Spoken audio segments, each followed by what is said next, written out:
This is Spartan 117. Anyone hear me? Over. Isolate that signal. Master Chief, you mind telling me what you're doing on that ship? Sir, finishing this fight.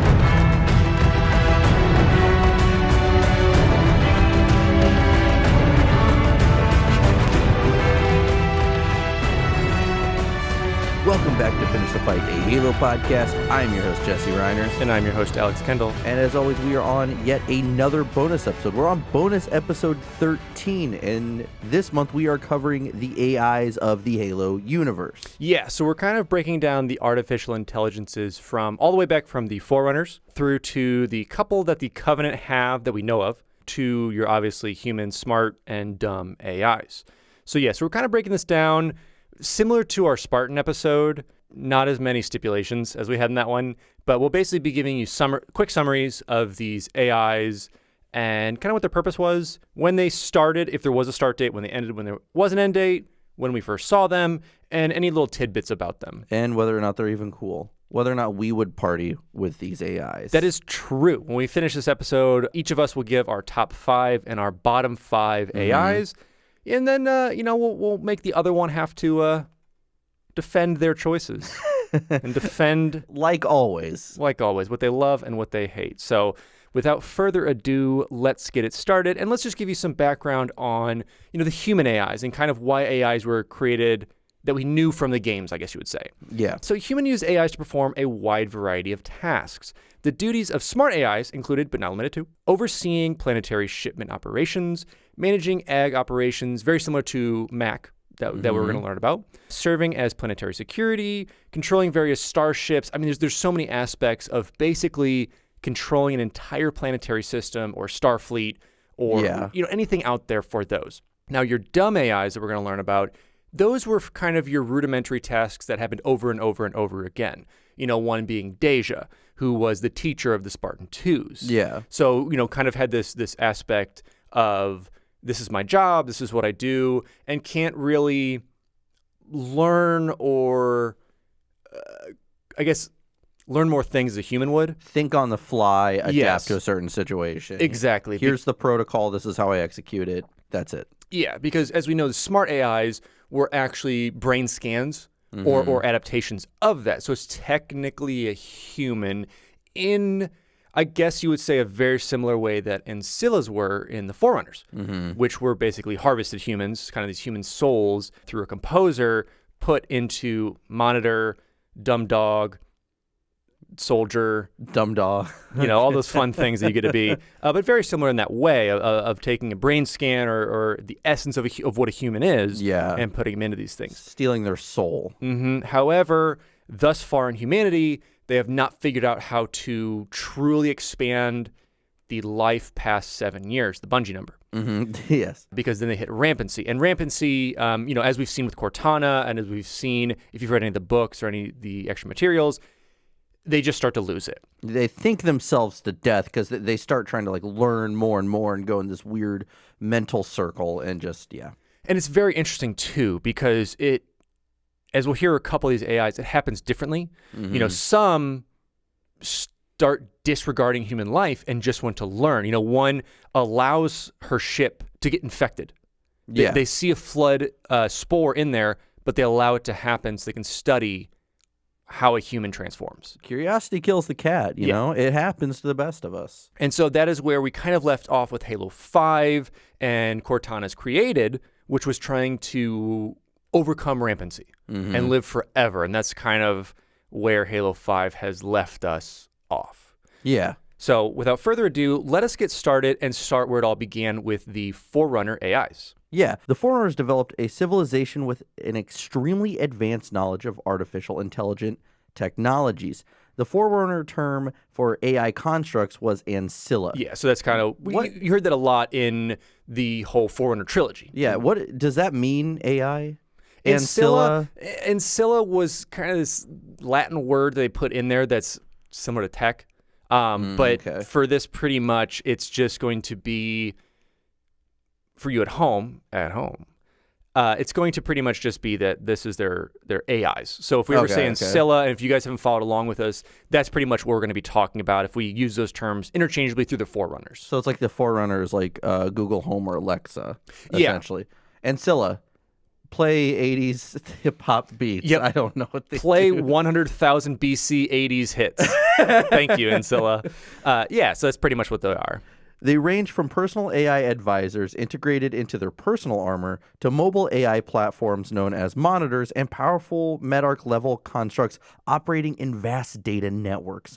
The most advanced type of AI was the Contender-class artificial intelligence, an example of which is the traitorous 05032 Mendicant Bias. Yes, so as we've talked about before, and if you've heard through some of the terminals, Mendicant Bias was this created super AI that was supposed to combat the Flood.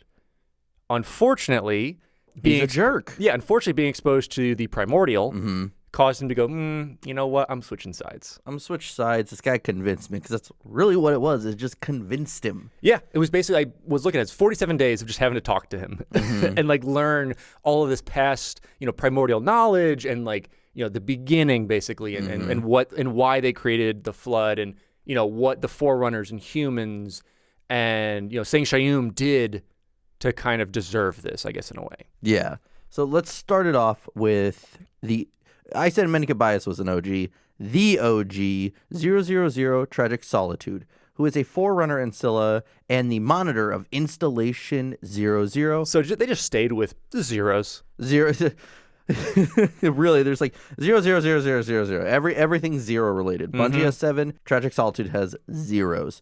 So his first appearance was in the Halo 3 terminals, and his service ended 2555. So he was created when the Forerunner Splendid Dust of Ancient Suns was composed by the Isodidact. Yeah, and so like we said, with the composer is a machine that basically sucks your life force out, kind of turns stuff to dust, and takes your essence. And those weren't sound effects that Alex did. We pulled those straight from the game. Yeah, that was literally from the game when you don't get composed in 255,000 BC. But in 2555, Tragic Solitude reactivated the Halo Array. His plan was to use Earth for mining purposes to be able to repair the Ark following the destruction during the Battle of Installation 00. And Tragic Solitude was fatally damaged by Spartan Frank Kodiak. What a cool name. Frank Kodiak? Frank Kodiak. Yeah, so this was, as we're going to learn with all the monitors, previous either humans or Forerunners, that were turned into these monitors to seek over and protect these ring arrays. And that kind of became this one-track mind of, okay, I need to protect my home, basically. And I need to make sure things work. And obviously the Ark, the creator of the rings, and kind of we can call it like central base, if you want to say in a way, needs to be repaired for these things to happen. So, this is our first one that we're looking at, and they tried. We tried. They did what they could. Our next one is one that we've seen that was lukewarm, in my opinion. It was Fair. It was there. It was another monitor that we've seen. And this was 031 Exuberant Witness, who was the monitor of the Genesis facility. And this is where we first see really another monitor, kind of like Guilty Spark in Halo 5 Guardians. Yep. So to give you an idea on personality and a little bit of their appearance, so that'll kind of be an all-encompassing term. Personality will be their appearance, what they sound like, who they are, stuff like that. Yep. So this is actually a female monitor, as opposed to Guilty Spark, who was the same floaty ball. We have Exuberant Witness has a purple light, but standard speech very much like Guilty Spark. And Exuberant Witness was the monitor of the Genesis installation and therefore had total control over its functions. This changed when Cortana arrived with the Warden Eternal. And they revoked most of Witness's administration privileges, but she was still able to activate the doors and bridges to kind of help you get through. You get the doors and bridges. You don't get anything else, but you don't even get the lights here. Yeah, and I think a lot of that was kind of put down to, those are like dumb AI type things that can happen. Dumb AI / necessary gameplay mechanics. Exactly. We need to write this character in. Exactly. So, you start to see that not all of these monitors or AIs had necessarily been taken over by Cortana at this point. And I think at this time, too, Genesis was under attack. So I believe it's more in the monitor's well-being to protect protect this home as opposed to kind of join this cool robot nightclub. Next on the list, we have 05032 Mendicant Bias, who was a contender class ancilla. He was the most advanced Forerunner AI at the time of his creation and was charged with organizing the Forerunner defense against the Flood before his defection to the Gravemind, or the Primordial, the Timeless One, however many names he has, who ultimately caused him to become rampant and turn against his creators. So believe it or not, his first appearance was in Halo 2. Yes, makes a very brief appearance with that, and we kind of get an idea minutely. Because he was located in the Forerunner Dreadnought, which is powering High Charity, and whenever Cortana is talking about battling this other AI who is trying to not let her get in, that's actually Mendicant Bias. Yes, we first really get to see Mendicant Bias in the Forerunner trilogy. I mean, that's where we really start to get the nitty-gritty of who Mendicant Bias is and what happened. Yeah, it's expanded upon because his first appearance is Halo 2, then Halo 3, we learn about him through the terminals, and then it's still like, who is this guy? We get it. Like, he was the AI that betrayed the Forerunners. He's looking for atonement. But then we're like, okay, now we really, as you said, get that backstory. Yes, that's where we get the full backstory of really what happened, to some people's delight, to some people's dismay, because I know the whole telling of the Forerunner history was, some fans wanted to be kind of shrouded in shadow and just kind of know like bits and pieces. Other fans, wanted it to be spelled out A to Z. So we got it, and you can take it in either way if you want to think of it as kind of this mysterious oldened AI, or as Mendicant Bias, this dick that attacked, his creators. Well, a little bit of both. But as for personality, he has a teardrop-shaped casing with 3 eyes and a glyph in the center. Created in 100-043 BCE by the Didact and the Master Builder, and his purpose was to control all Forerunner defenses, including the fabled Halos, but only under dire emergencies. As we said, he did end up going rampant after talking to the Primordial for 46 years. Oh, never mind. Take that back. Not days, years. Never mind. He has a better willpower. I actually wrote these notes, and I knew it was 46, and I went, 46 days or hours or whatever I said. But 46 years, yes, correct. He was defeated by Offensive Bias after the Halo rings fired, which is his counterpart, kind of the better version of him, who really, in a way, was kind of like a dumb AI in the sense that he could not be persuaded by the Primordial if he were to have gotten to that point. Yes, because when we learned about Offensive Bias was specifically created to combat Mendicant Bias. Yep. And Offensive Bias basically took it upon, I guess you'd say himself, if we want to put a gender to it. Whenever the Halo rings fired and wiped out the Forerunners that were there, Offensive was like, okay, I've got a lifeless crew. Let's blow you up. And basically sent the ships in and kind of broke them into shards at that point. Yeah. So one shard of Mendicant Bias was stored on the Ark, which was worshipped by the Covenant. And, as we had said, that Cortana fights off Mendicant Bias during the Battle of High Charity while he tries to communicate to John 117 through the terminals, because he does want atonement. Yes. He wants to help. And, we talked about this in our Halo 3 episode. Go listen to it if you haven't already. But the fact that he's watching Master Chief, and he's even seeing, like, I see you, Reclaimer, and he says, this one of the last things I will ever do is try to find atonement for my sins, because that was like his punishment, is basically sit there and think about what you've done. Yeah, and that's it. And we see him whenever we're getting, the first kind of Covenant High Council with Prophet of Regret, Prophet of Mercy coming together, that whenever they finally talk with this Oracle, Mendicant Bias is like, listen, I'm not saying that you need to reclaim. I'm saying that these are reclaimers. That's when... Not reclamation, reclaimers. Yes, exactly. Like, that's when we see that the Sanctuary we're like, oh, they're trying to take our place. Humans are going to try and take our spot on the mantle where we should be. We need to wipe them out. So that's when the Covenant really starts to spout more religious fervor and brings on the elites and says, no, these need to be worshipped, this type of stuff. That's what really starts the Covenant, is Mendicant Bias trying to somewhat come to atonement and say, no, like, humans, They deserve the spot. Yep. Next up, we have 03049 Abject Testament, who is the monitor of Installation 03. We actually first get the appearance in Halo Combat Evolved Anniversary through the second terminal Halo. Began service in 101-217 BC, and personality for this has an orange eye with a lower male voice, so lower than we've had so far, which kind of like high-pitched tones, I guess you would say. It's not this low, but it's a lower tone than How we low? have. Pretty low, but it's lower than to kind of like almost a human range. Prior to the firing of the Halo array by the Forerunners, Abject Testament and his fellow monitors met aboard a Lifeworker ship to be installed on their respective Halos. So this is when we, hear about our good didact, as we say, setting the monitors up and putting them out there. At the meeting, Abject Testament expresses to Guilty Spark the opinion that they and the Forerunners deserve to be forgotten. Which I did love this inclusion because it is like, you see that it isn't kind of like this brown nose monitor. It's like, we screwed up along the way. If we get forgotten, good. And that really happens because, when protocol happens and Guilty Spark's like, let's get them Halo rings firing, Installation 3 just goes dormant.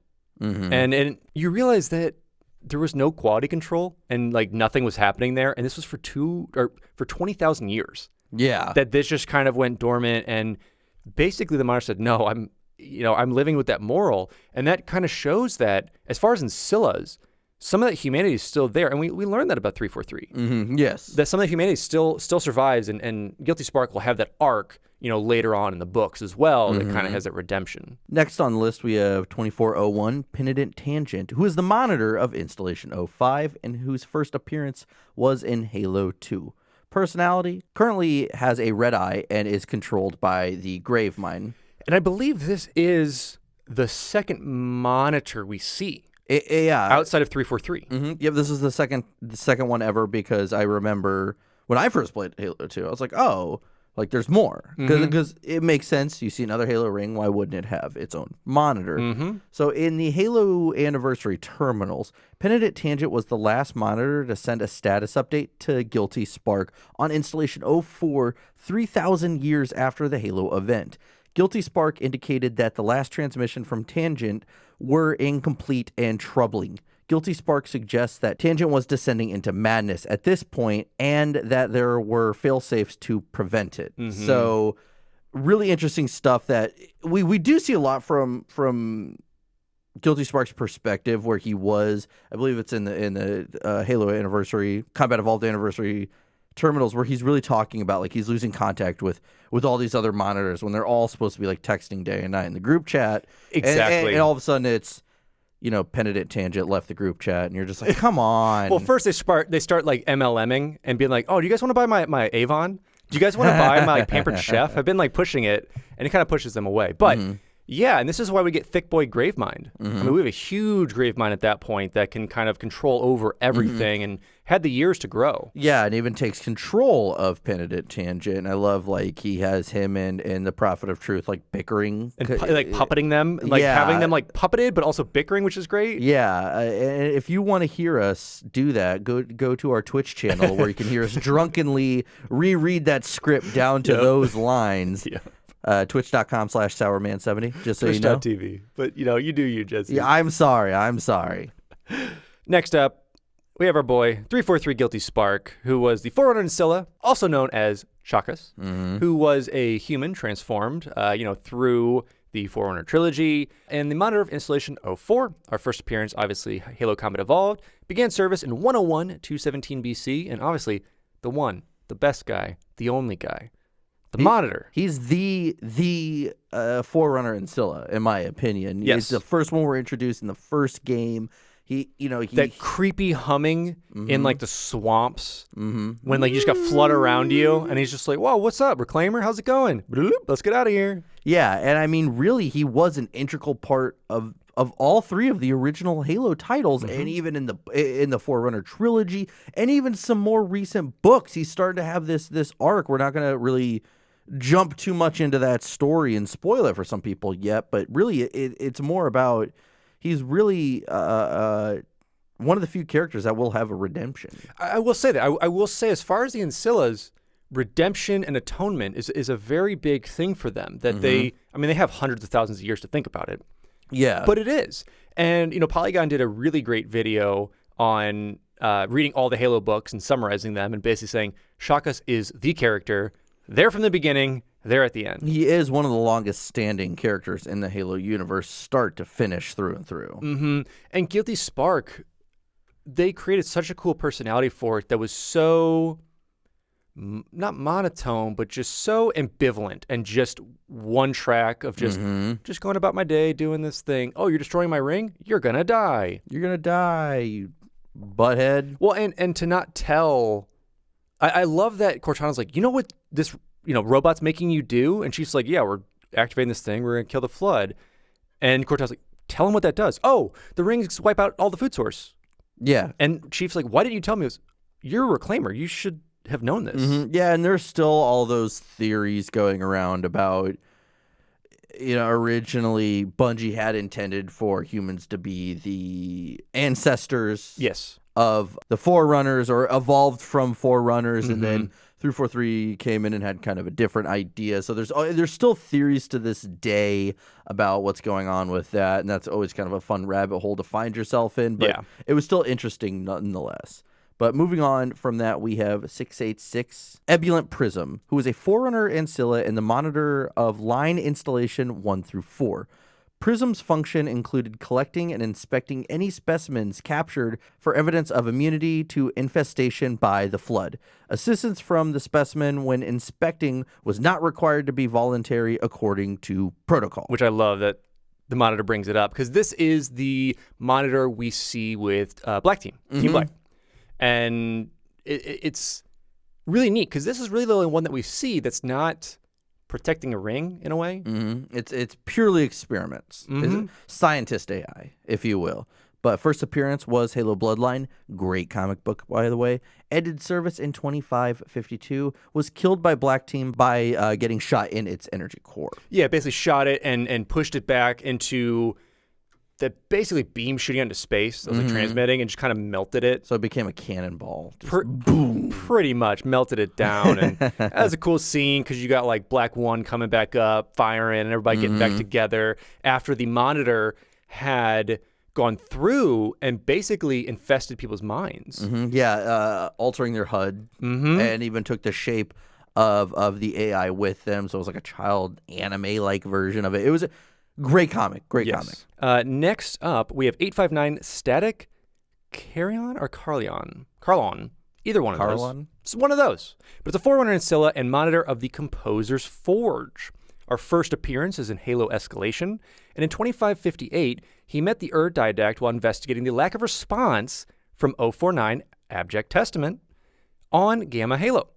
Knowing that the Composer's Forge would supply him with additional composers, which to digitize these humans and to basically create more of an army. Make them scary robots. Yeah, the Didact, Static Carolyn, whatever, to take him there. However, Static took offense that the Didact was torturing these humans and just creating Promethean soldiers, and learned that Blue Team and John 117 were there, and decided, you know what? I'm going to help these guys. I'm going to help these OGs right here. Yeah, and they successfully helped beat back the Didact, and in that, Static went ahead and just chunked off that section of the Halo. Just fired that into space, and basically said, all right, I'm done doing composing things. I'm just going to hang out in this Halo, and I'm going to rebuild it. That's going to be my job. If you need me, call me. He's retired. Yeah, he basically retired, just working his wood shop, repairing stuff, getting things built. Making birdhouses, yeah, stuff like that. Yeah, so Static kind of had a redemption within this comic itself. So moving on from that, we have Offensive Bias, who is a Medarch level Forerunner artificial intelligence. One of the few contender class Ancillas, it was created to counter the rampant AI Mendicant Bias. So who's the first appearance for Offensive was in Halo 3, the Terminals. And yeah, it's fun to learn a lot of this if you didn't really religiously find and read and go through the Terminals. Yeah. Of just seeing how much Bungie nuggets were left. Yeah. That 343 expanded on. Yeah, so forget about the Terminals after this episode. You got us for that kind of stuff. But personality-wise, offensive is represented by a large and highly complex holographic projection. It commanded the last of the Forerunner's defenses at the Greater Arc and at the final battle of the Forerunners. While seemingly less creative and independent than Mendicant Bias, Offensive Bias was still capable of coordinating inconceivable number of ships, sentinels, personnel, as well as the original Halo and the systems of the Greater Arc simultaneously. So yeah, like we said, these meta-arc levels, so far beyond any of the smart AIs. I think the closest we're going to get is probably Cortana now. Yeah. But so far beyond everything. Yeah, so, and of course, not creative, but, basically just means, Offensive Bias didn't paint some flames on the side of some of the ships, Didn't Dukes of Hazzard it? But more importantly, Offensive Bias was designed to be far more methodically lethal than Mendicant Bias. Yeah, because it's one roll, kill Mendicant Bias. Yep, that's it. it. So it had to think, outside the box and just had so many more tactics to pull from that were not preservation of saving this or this. It was extreme prejudice through and through. 100%. And finally, and I will put this asterisk here for a finally, we didn't really include any of the Prometheans.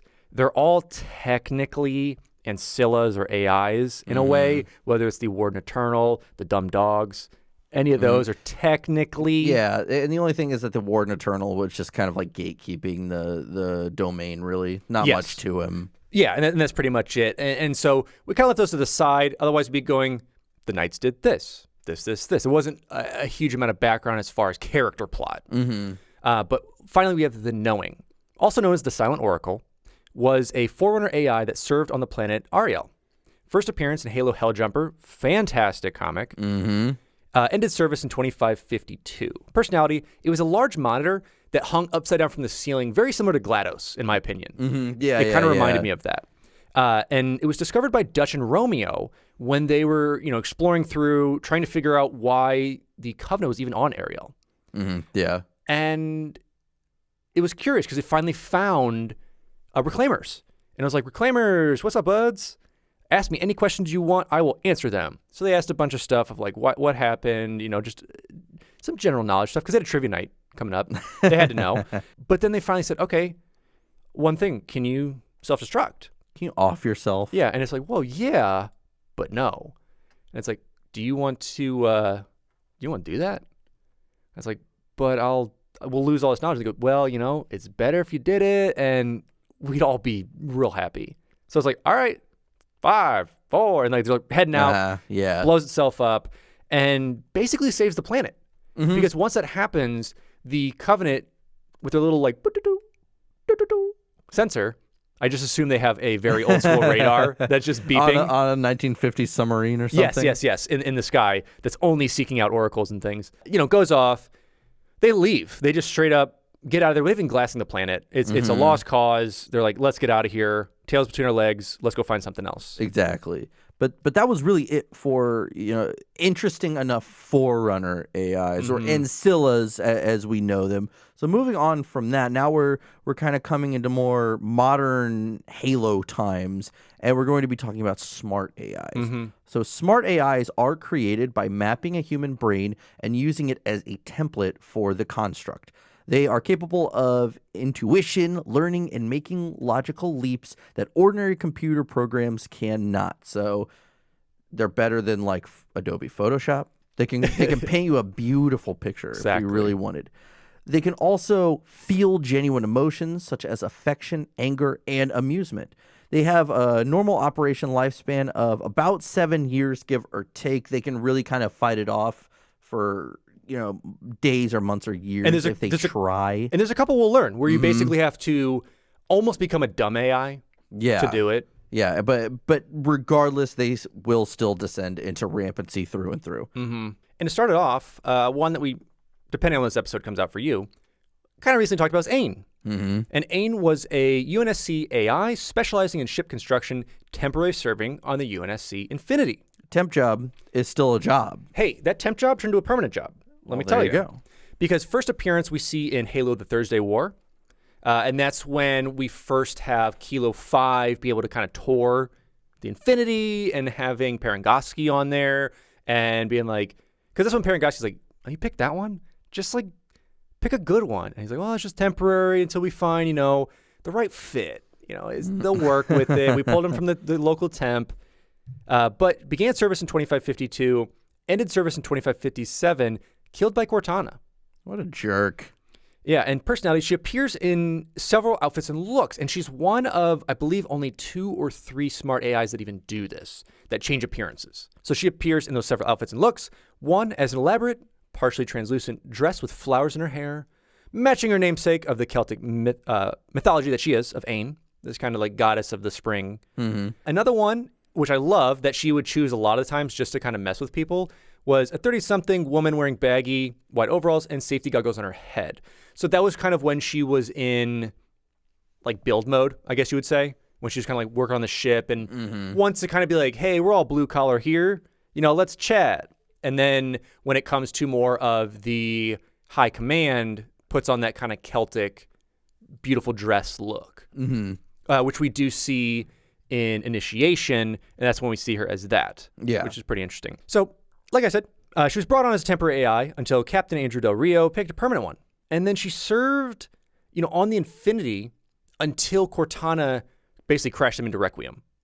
What a jerk. And so when the ship crashed down, it basically damaged her enough that it wasn't recoverable, and she was later replaced by Roland. That's where Roland came in. I did not know. Mm-hmm. Now I know. But moving on, we have Araquil, who is a 3rd-generation AI who was under Colonel James Ackerson. It was actually his personal AI. So first appearance was Halo First Strike. Personality appeared as an elongated skull with long demon-like horns, eyes, and jagged teeth, which I completely forgot that this what this AI looked like. Literal, just it's something out of Doom. Yeah, it's pretty much one of those floating skulls from Doom. Amazing. But Araquil was tasked to spy on Dr. Catherine Halsey and her research with the Spartan program. Eventually was left at Castle Base during the fall of Reach, and at one point threatened Halsey with treason while she tried to access Ackerson's files, which she did successfully. Yeah, it was basically a bunch of empty threats and saying like, oh, I'm going to vent out the oxygen in this room and I'm going to fill it with gas. And she's just like, just shoot a fireball at me if you're going to do anything. Yeah, she's basically just like, Cacodemon. Camilla, just get on that. Just hold that. And I mean, Halsey, in and of herself is an amazing computer whiz, and we figured that out, that she knows all this stuff. So she's able to navigate it, get into Ackerson's files, and that's when she basically tried to get Ackerson demoted and put on a rock somewhere. And Or put on the field, I think. Yeah. and basically wanted him killed without killing him herself. Yeah. And now we have Athos, who was part of Oni, which was an AI assigned on the mission alongside Linda 058. And our first appearance of this is in Halo Lone Wolf. And this was definitely an interesting one. Athos was named and designed after the fictional musketeer Athos Côte de la Ferre, something like that, whatever French that is, known for 3 novels of Alexandre Dumas, due to the character's relatively tactum and reserved demeanor. That's who wrote Three Musketeers, correct? Yes. Okay. Yeah, it's pretty much what that is. The one thing with it is they basically made the character like this because it's pretty much Linda. It's like a different version of Linda, which is very interesting, and worked directly with Linda on this assassination mission.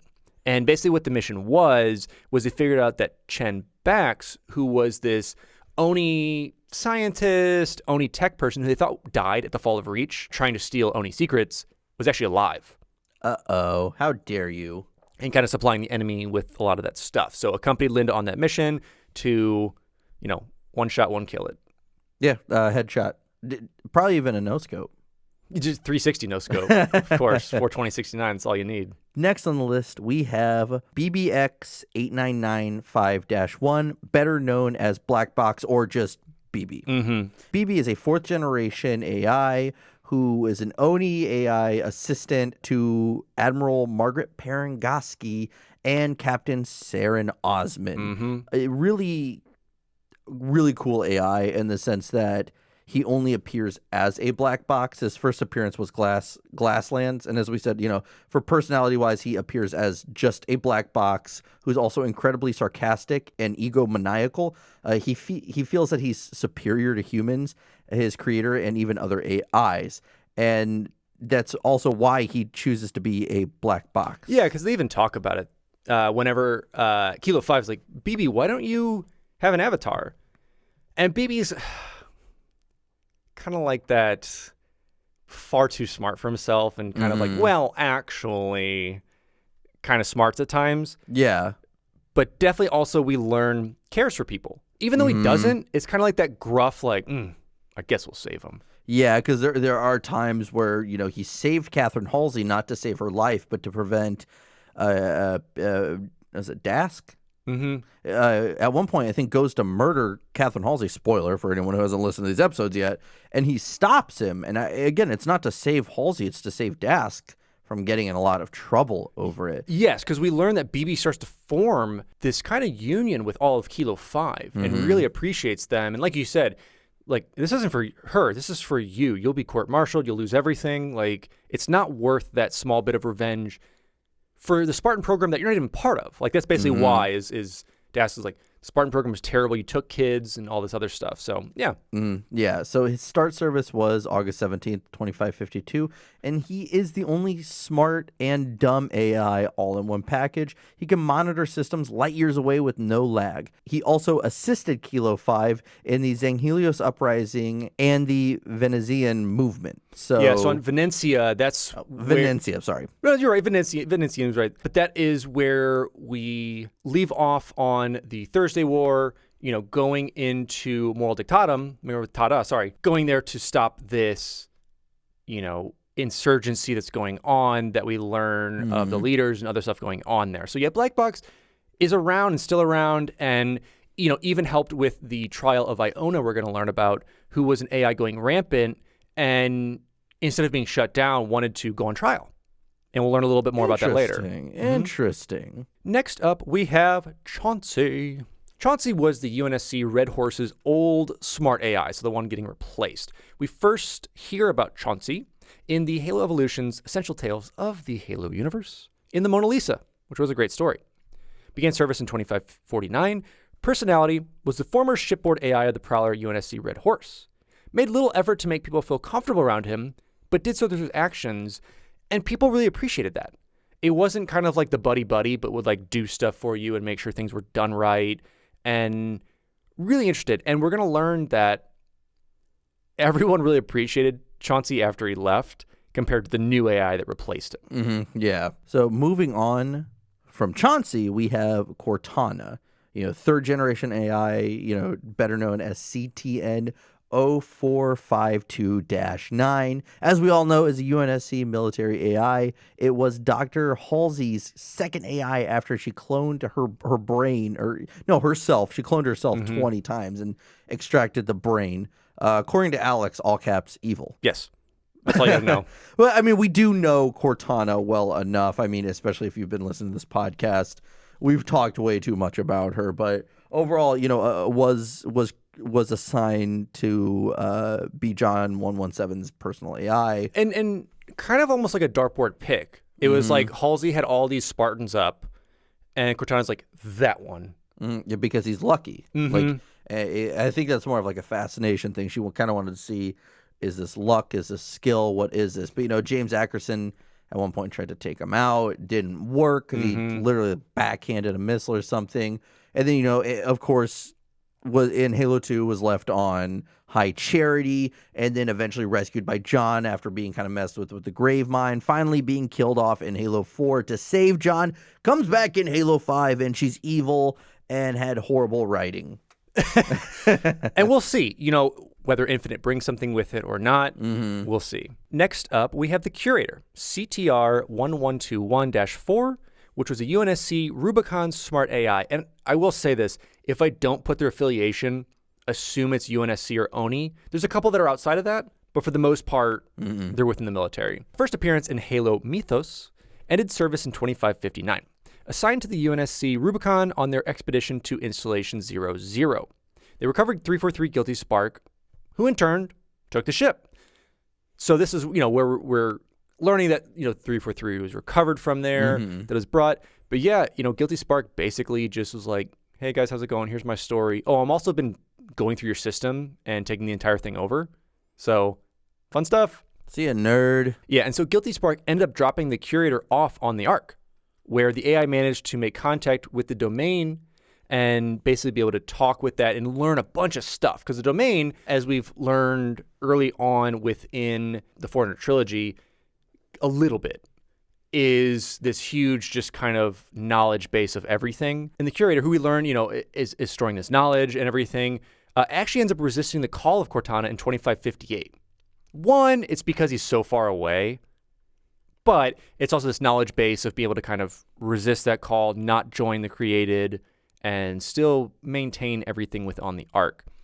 And what was kind of cool is left a huge log on the Ark after kind of he started to hit rampancy, and we'll see that from a decent number of AIs. They leave behind almost like a will of like a lot of audio logs or just visual logs that somewhat make its way into terminals or just into lore aspects.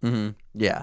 So moving on, we have our next AI, Deep Winter, who is a 5th generation AI, overseer of UNSC facilities on planet Odyx, succeeding Eternal Spring. First appearance was Halo Ghosts of Onyx, began service 2537 and ended service 2551.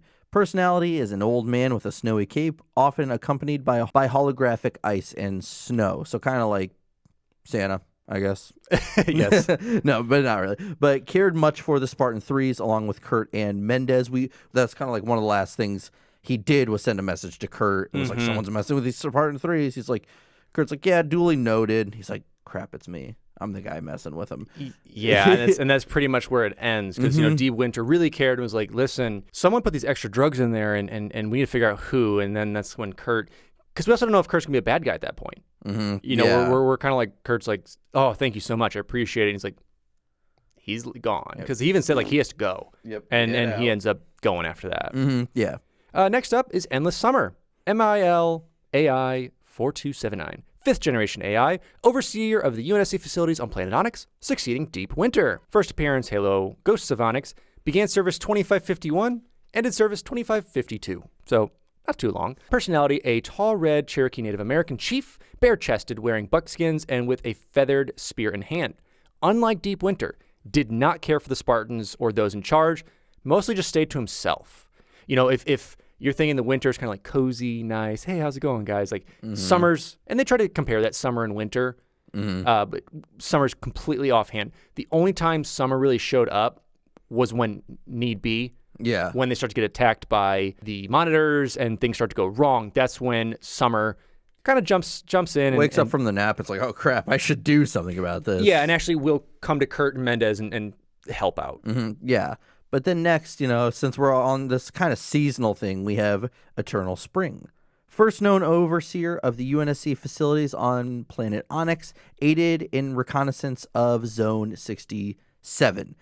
Began service 2530, ended service 2537, and Eternal Spring agreed to devote 9% of his runtime to the Spartan 3 program and got along very well with Kurt Ambrose. Yeah, so this was the early AI we didn't hear much about. It was just kind of Kurt bringing it up and talking about Eternal Spring being there really when they started and found Onyx until Deep Winter replaced. Next, we have Gabriella, GBA, Game Boy Advance, 0983-6. This was an interesting one. 5th generation AI, caretaker of Outpost Discovery. Recovered from UNSC Promise of Dawn.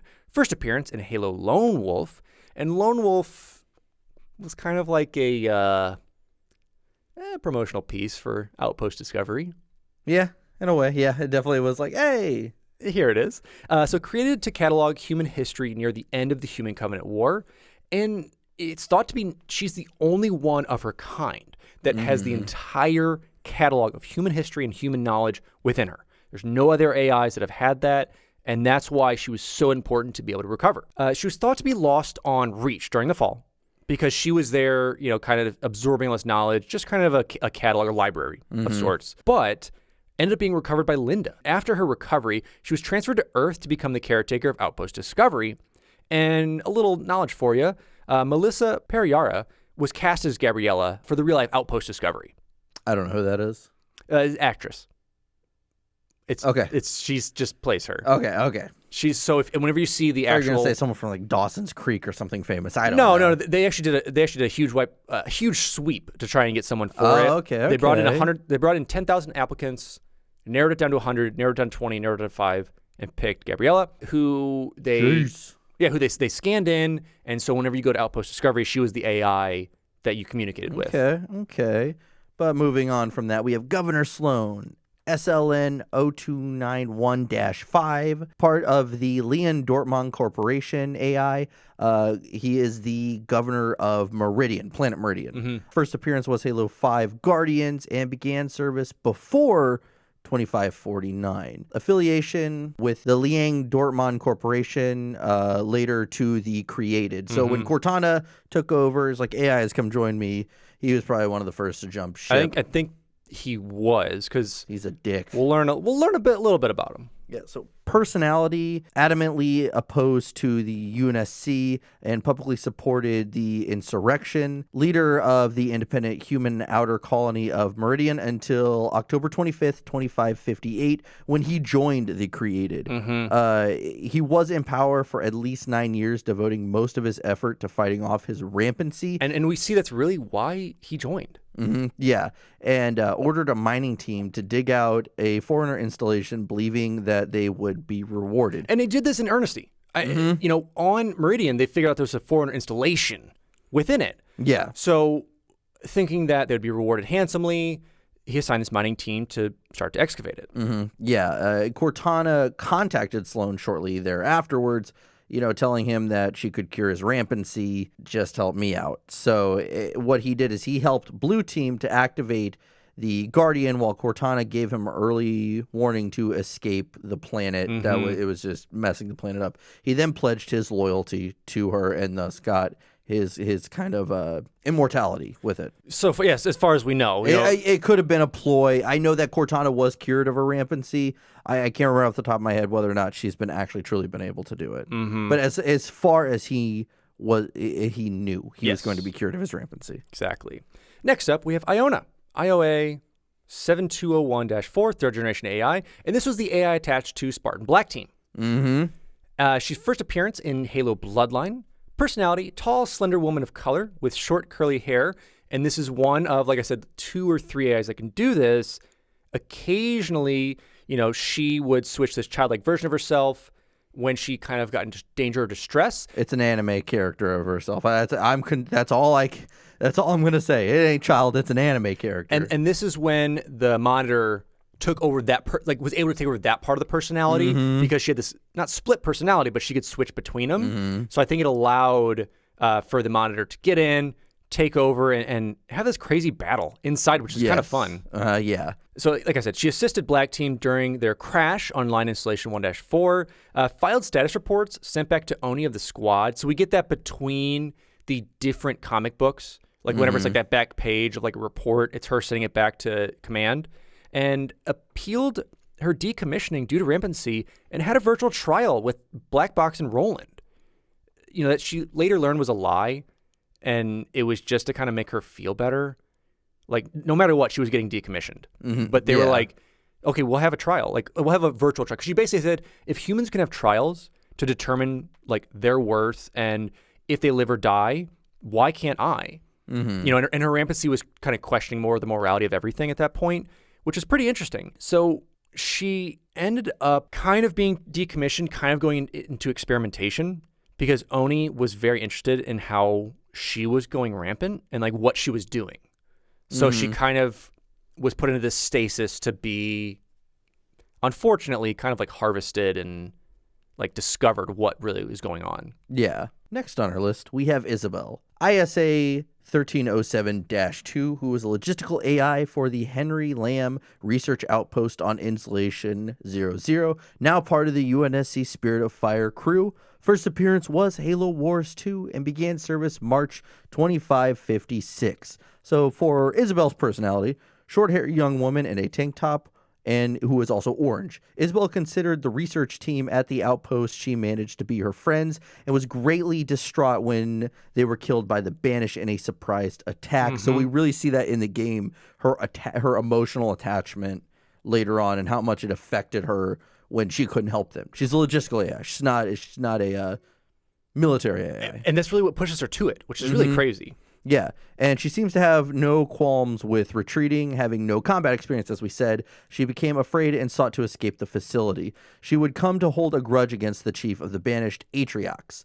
Isabel also agreed to help the crew of the UNSC Spirit of Fire defeat the banished as she fought for retribution and desired to find a new family among the ship's crew. Her story arc is really neat. If you haven't played or watched the cutscenes of Halo 2, go do it now, because it's such a well-told, beautiful, just put-together piece.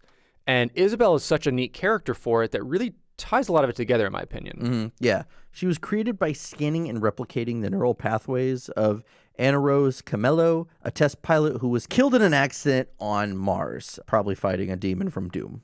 I got Doom on the mind lately. Did not begin her first assignment until 2558, where she was tasked with managing logistics at the Henry Lamb Research Outpost on Installation 00. With the Jiro Hanai attack, the camp was overrun. She was recovered by Spartan Red Team and did eventually work on upgrading the Spirit of Fire itself, and she also set up war games. So she was kind of the start of a lot of that. And I love the description of some of the stuff she did at the ship, which is like a lot of like against UNSC protocols. But she just goes, the captain will vouch for me. Exactly. Like we're doing good out here. Next we have Juliana. And Juliana was the commercial AI operating in Madrigal, unpacked after the planet's destruction by the Covenant to control the Rubble's guidance and maneuvering. First appearance in Halo, the Cole Protocol. Lovely, amazing book. Great book. Began service in 2526 and ended service in 2535 with a 9-year lifespan. Personality, despite having been rampant for some time, Juliana did not engage in aggressive or destructive behaviors like some AIs. Cortana. The reason for being that, according to her, was that the Rubble meant so much to her that the necessity of keeping it running and thriving held her sanity together. Certain elements of her behavior strongly pointed to rampancy, however, such as a somewhat egotistical sense of greatness to the Rubble. This was not exaggerated, but her manner of thinking of herself as almost a god was unusual. Her taking a strong liking to Jai 006, the Spartan leader of Grey Team, is a somewhat strange as well, but I think she kind of appreciated his personality and power and kind of what it meant to that team. Juliana held the safety of the Rubble higher than any personal interest of the leading council. Despite the council's ruling to have Delgado give up the navigation data, she assisted Grey Team in retrieving the data and rescuing the ODSTs of the UNSC Midsummer Night from confinement. Also another action against the ruling of the council. Yeah, I mean, it did show for the good of it, but that she thought of the council as just this kind of like, I mean, I have final say, but if you want to run like your little operation, whatever, as long as there's no harm to the Rubble. And we see that rampancy take over, and it does end up saving a lot of people because of it. Yeah. And like I said, the affiliation was to the Rubble Security Council, originally created to help guide asteroids to process on the colony of Madrigal. At some point, she was transferred to the Rubble, an insurrectionist colony in the asteroid belt. When we learned about this was really like the first time in the Halo content that we really learned of like the trading between Covenant and humans, like so blatantly and so just like intermingled. But she prepared. She knew that the Kigyar had something up their sleeve to betray the colony, betray the humans. So she had a plan. She knew what she was doing. She figured out that they wanted the data on Earth, to find out where the coordinates were. So she hacked into Spartan Grey Team's stealth ship to seek their aid. And basically, that's when they freaked out. Like, what AI is in here? And she's like, oh, chill. Hold on. I got a proposition for you. Let's save these people and do this.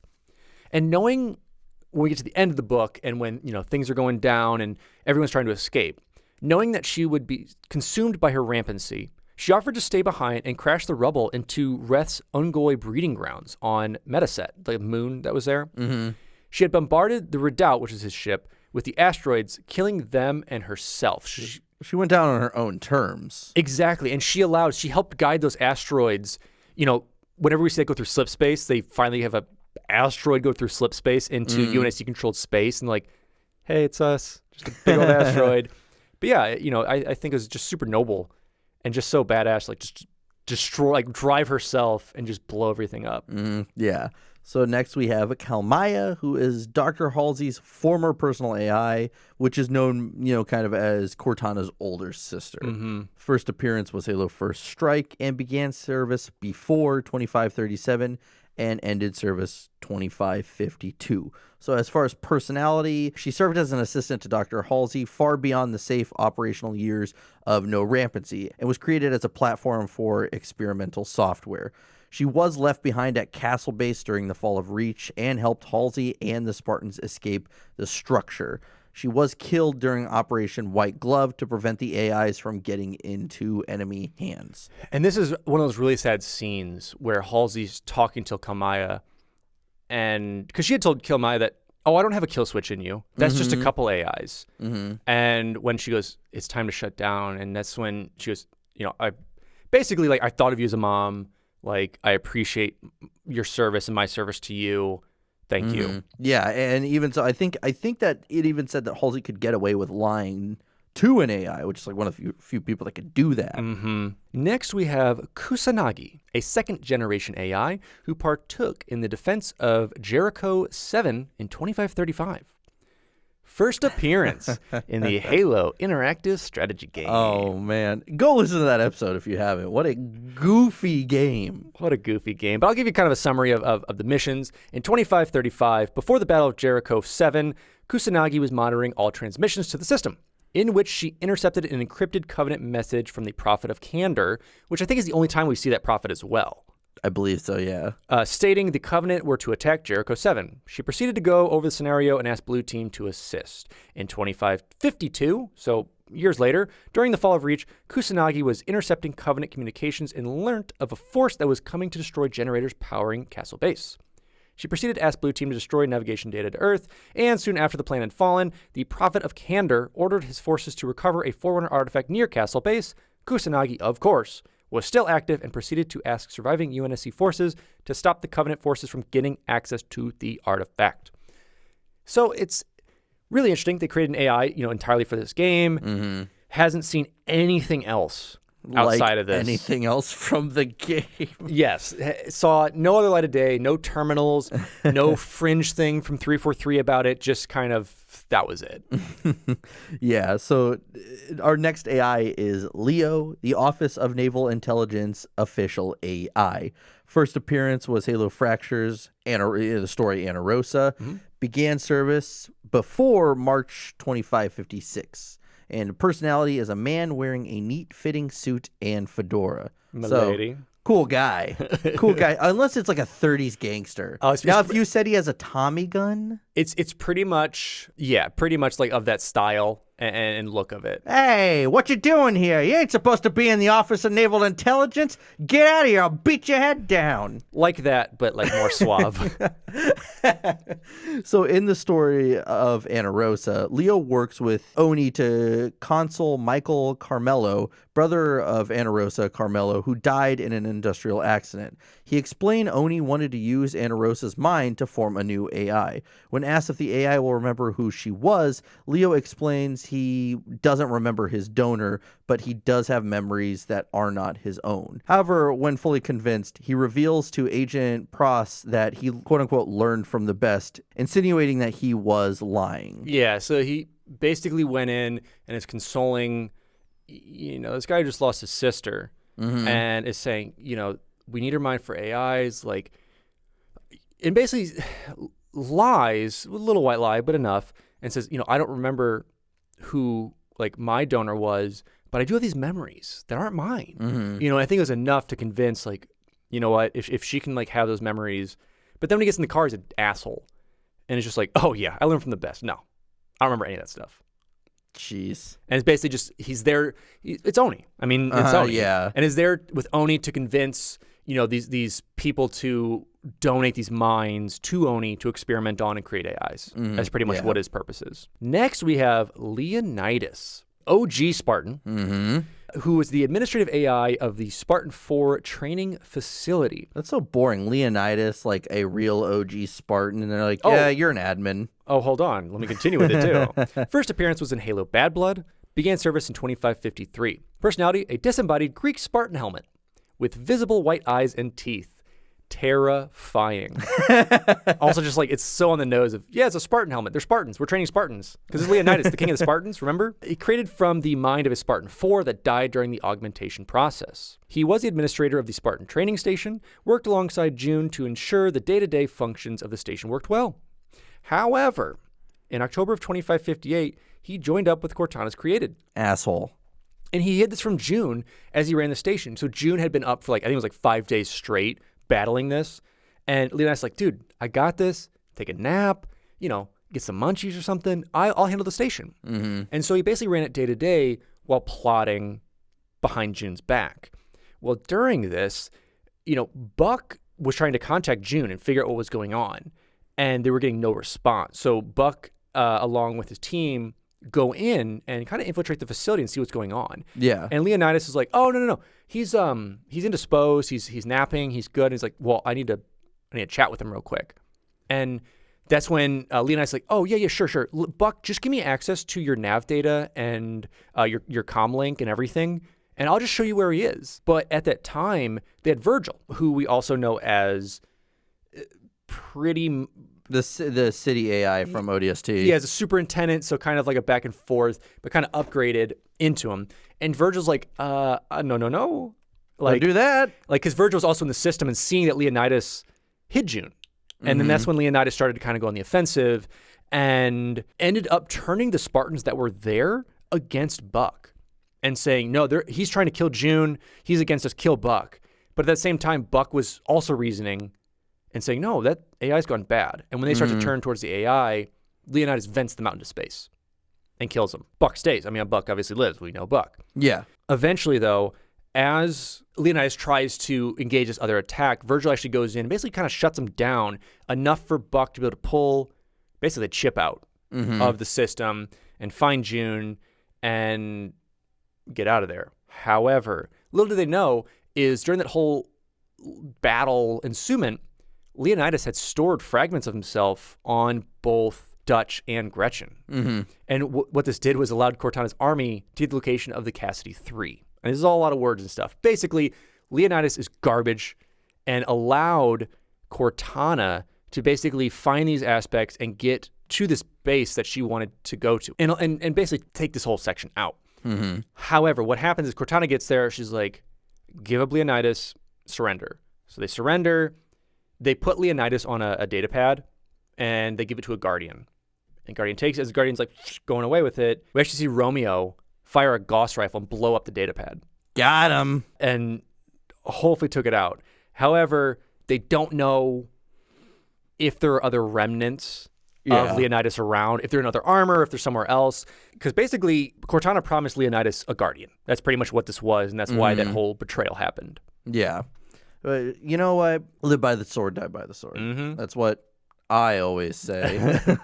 So next on our list, we have Loki, colony ship AI, military grade for the UNSC Skidbladner, who was reassigned as a planetary security intelligence on Harvest, second AI core on standby next to the AI Mac, kind of like his mirror personality. Yeah, it's the only time we ever see this where it's basically two AIs sharing this almost the same core. They have different, we'll learn within Loki and Mac about it, but yeah, it's the only time we ever see two AIs that can only, what do you even call it? Who's Manny Faces from Masters of the Universe kind of thing. Yeah, and only one AI can be present. Called? Yeah. But they allowed the Jotuns, the sweet-ass big tractors, the AI gets stored in those when they're not active.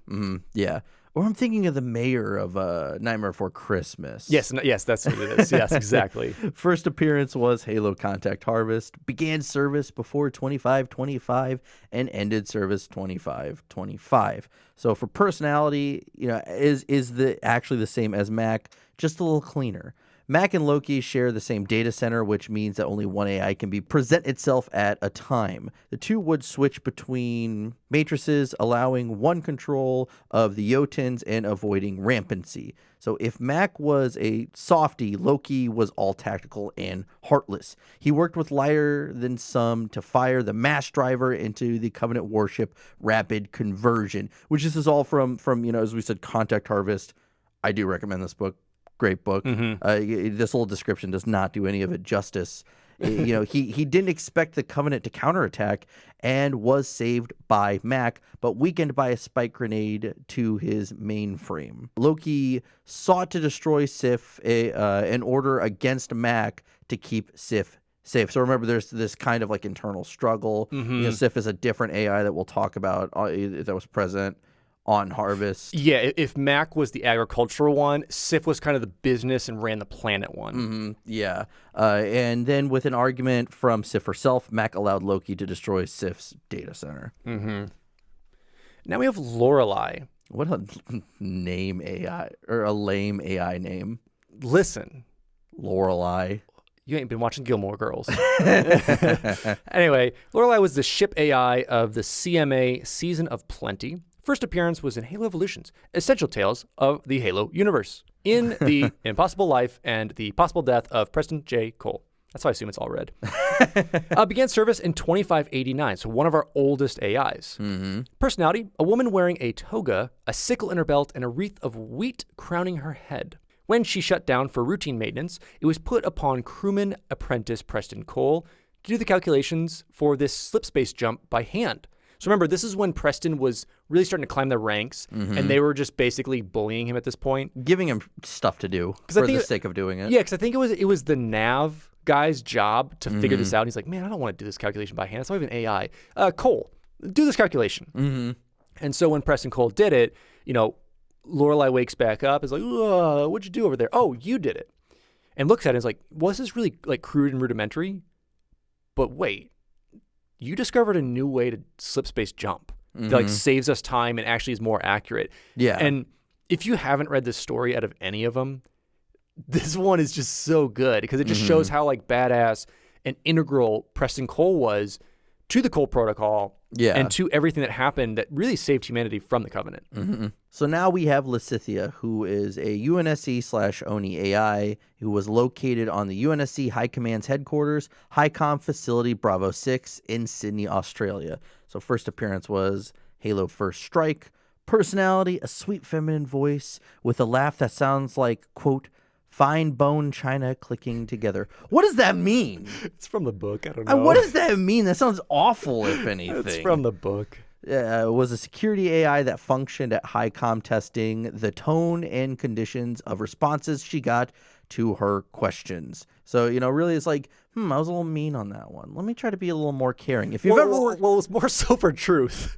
No. It was more so to see like who's telling truth to get into HighCom and who could like access his points.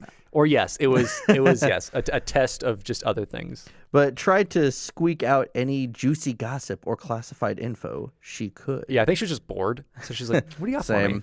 Occasionally when you're bored at work, you're like, what's the gossip? Yeah, what's going on here? What's gossip? Questioned Lieutenant Wagner before he entered a briefing with several top UNSC officials. So it's the only time we really see her ever is when she's there and has this conversation with Wagner and what's going on and, just a little pieces about her. Next, we got the Mac Attack, also known as Mac, who was the Colonial Administrative Authority AI in the agricultural operations. First appearance was Halo Contact Harvest. Ended service February 2525.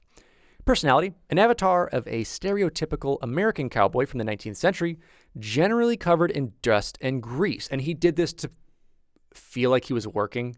Yeah, and it also helped him be more appealing to the working men of Harvest. Yes, and that was a big thing. And, Mac was really lighthearted and spoke in a southern drawl, was really well liked, like I said. And he was thought of as like Uncle Mac. He was like the uncle to the people, and he was always there around to comfort. Even when the Covenant started to attack, he was there comforting everyone and saying, oh, it'll be okay. Like, let's just go over here. Like, we just need to evacuate. Like, don't worry. And like talking to the kids and trying to be lighthearted. But at the same time, he split himself and he's like also operating and be like, I know what we have to do.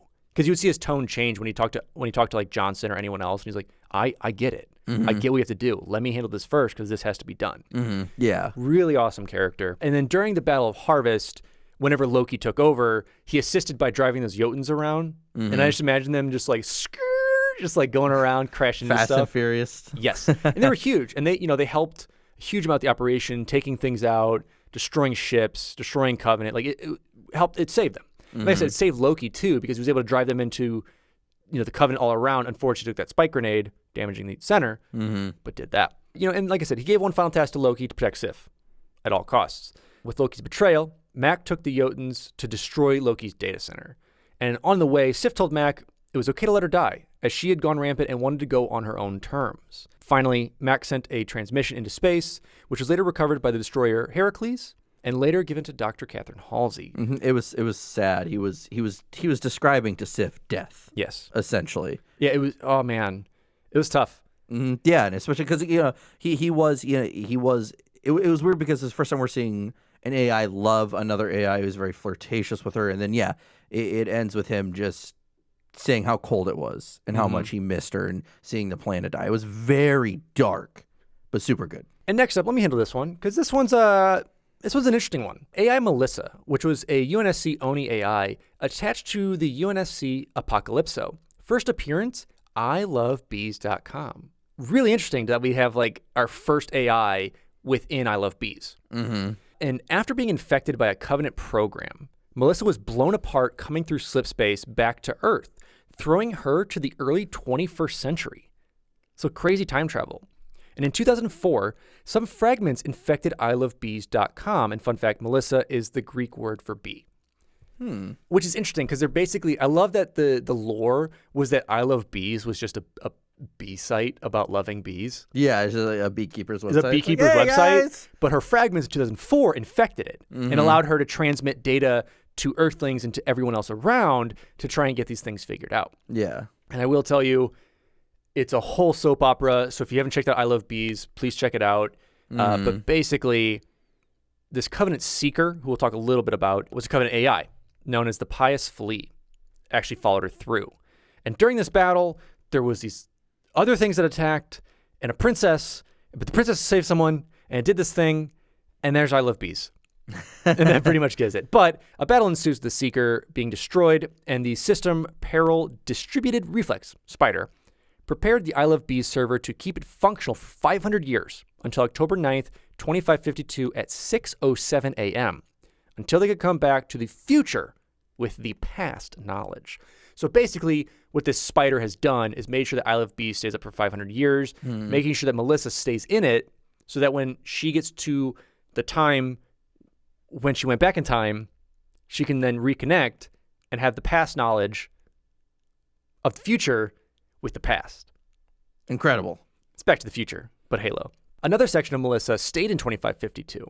And when both the past and current self combined, she was able to save her friends from captivity and continue to work as a rogue AI, just saving her friends around the universe from these Halo attacks, or Covenant attacks she knew were going to happen. She's like the Batman of AIs. Yeah, she went back in time, played the Halo games, figured out what her future was, went back in time to her real time when Halo was, and was able to predict those things. Incredible.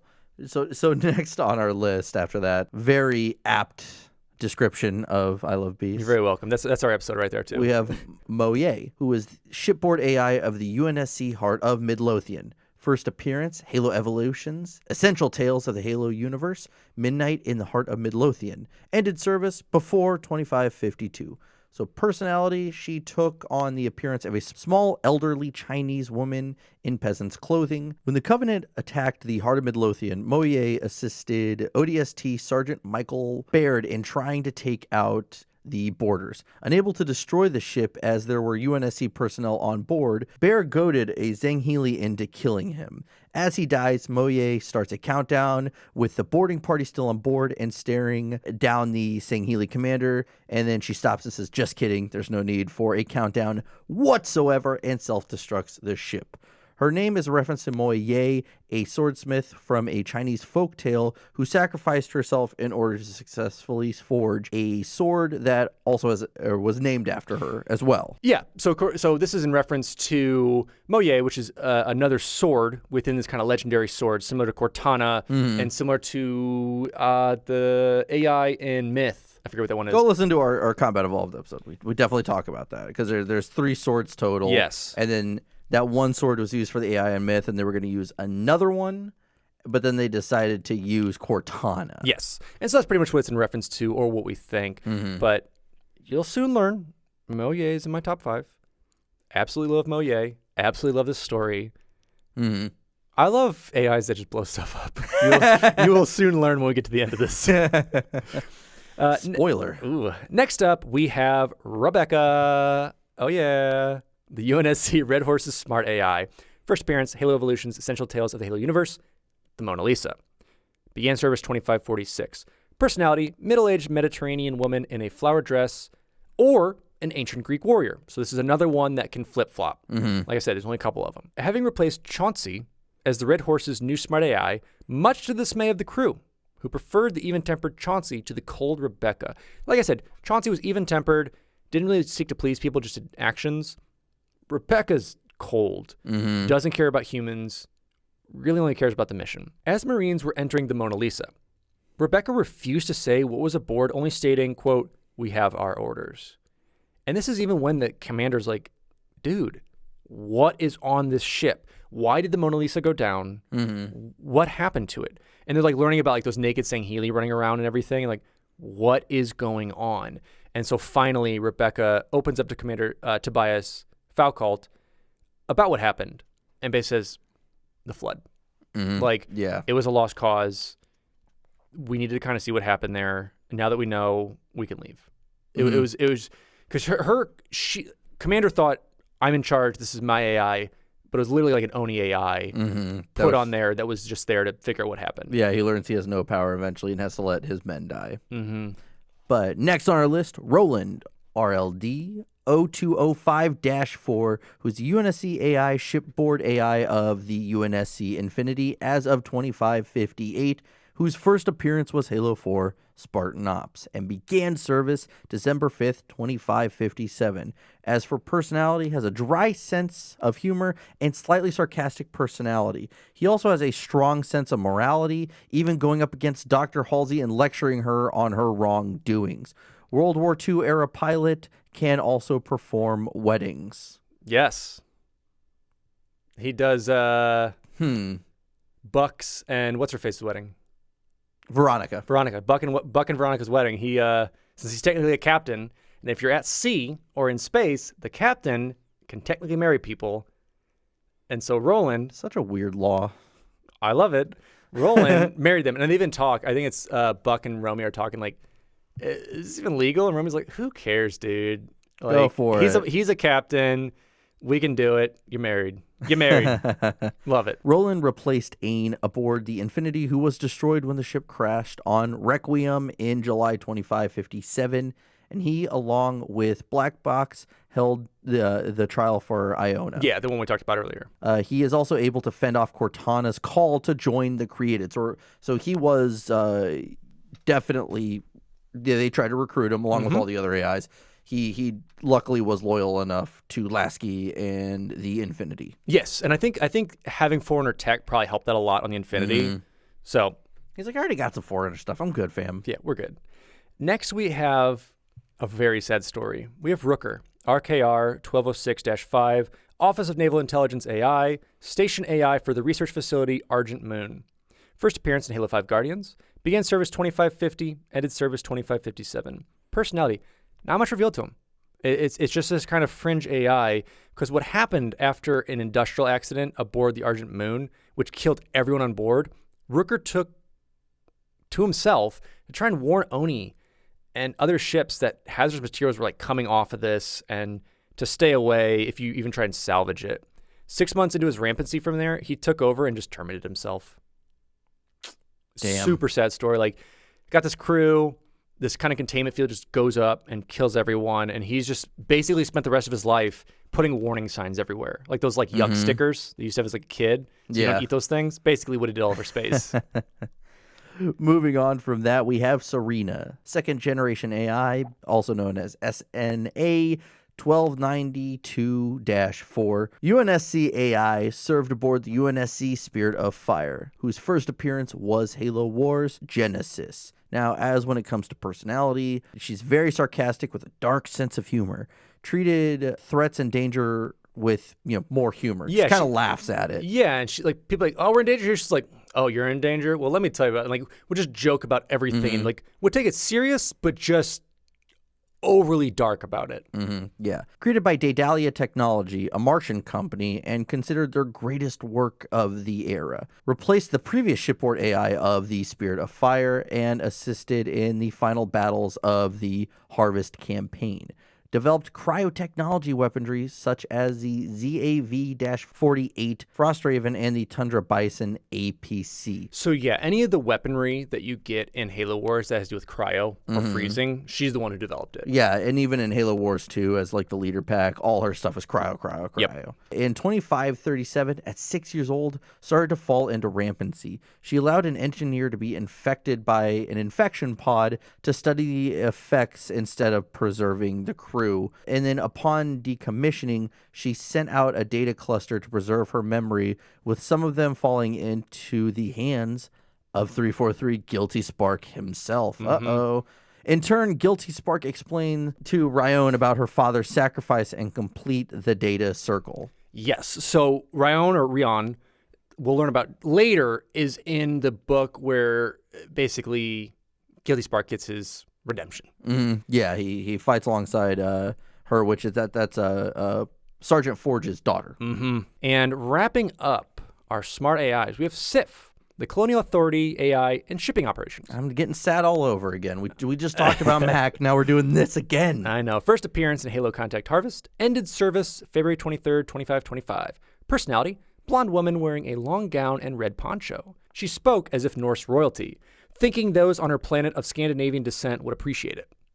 She was in charge of Harvest shipping operations, which included balancing the Tiara, which is basically that huge space elevator and basically the planetary balance, space elevators themselves, transportation around the planet, as well as, like I said, if Mac handles the ag stuff and getting it all harvested, like the planet, she's the one who handles like the money logistics and where it gets shipped to. Because even Mac asks, hey, can you put a message on that ship for me? And she's like, no, why would you want that? I can't do that. That's not my job. we then see that kind of struggle between them. They have that kind of like brattiness of like she's very proper and he's very redneck in a way, I guess you would say, but very classy to her. And we later learned that, she was in love with him. Because whenever Loki takes over, it doesn't allow Mac and Sif to get that closure. Because Loki basically takes over because he has to, and Sif tells Loki, "Can you tell Mac that I love him?"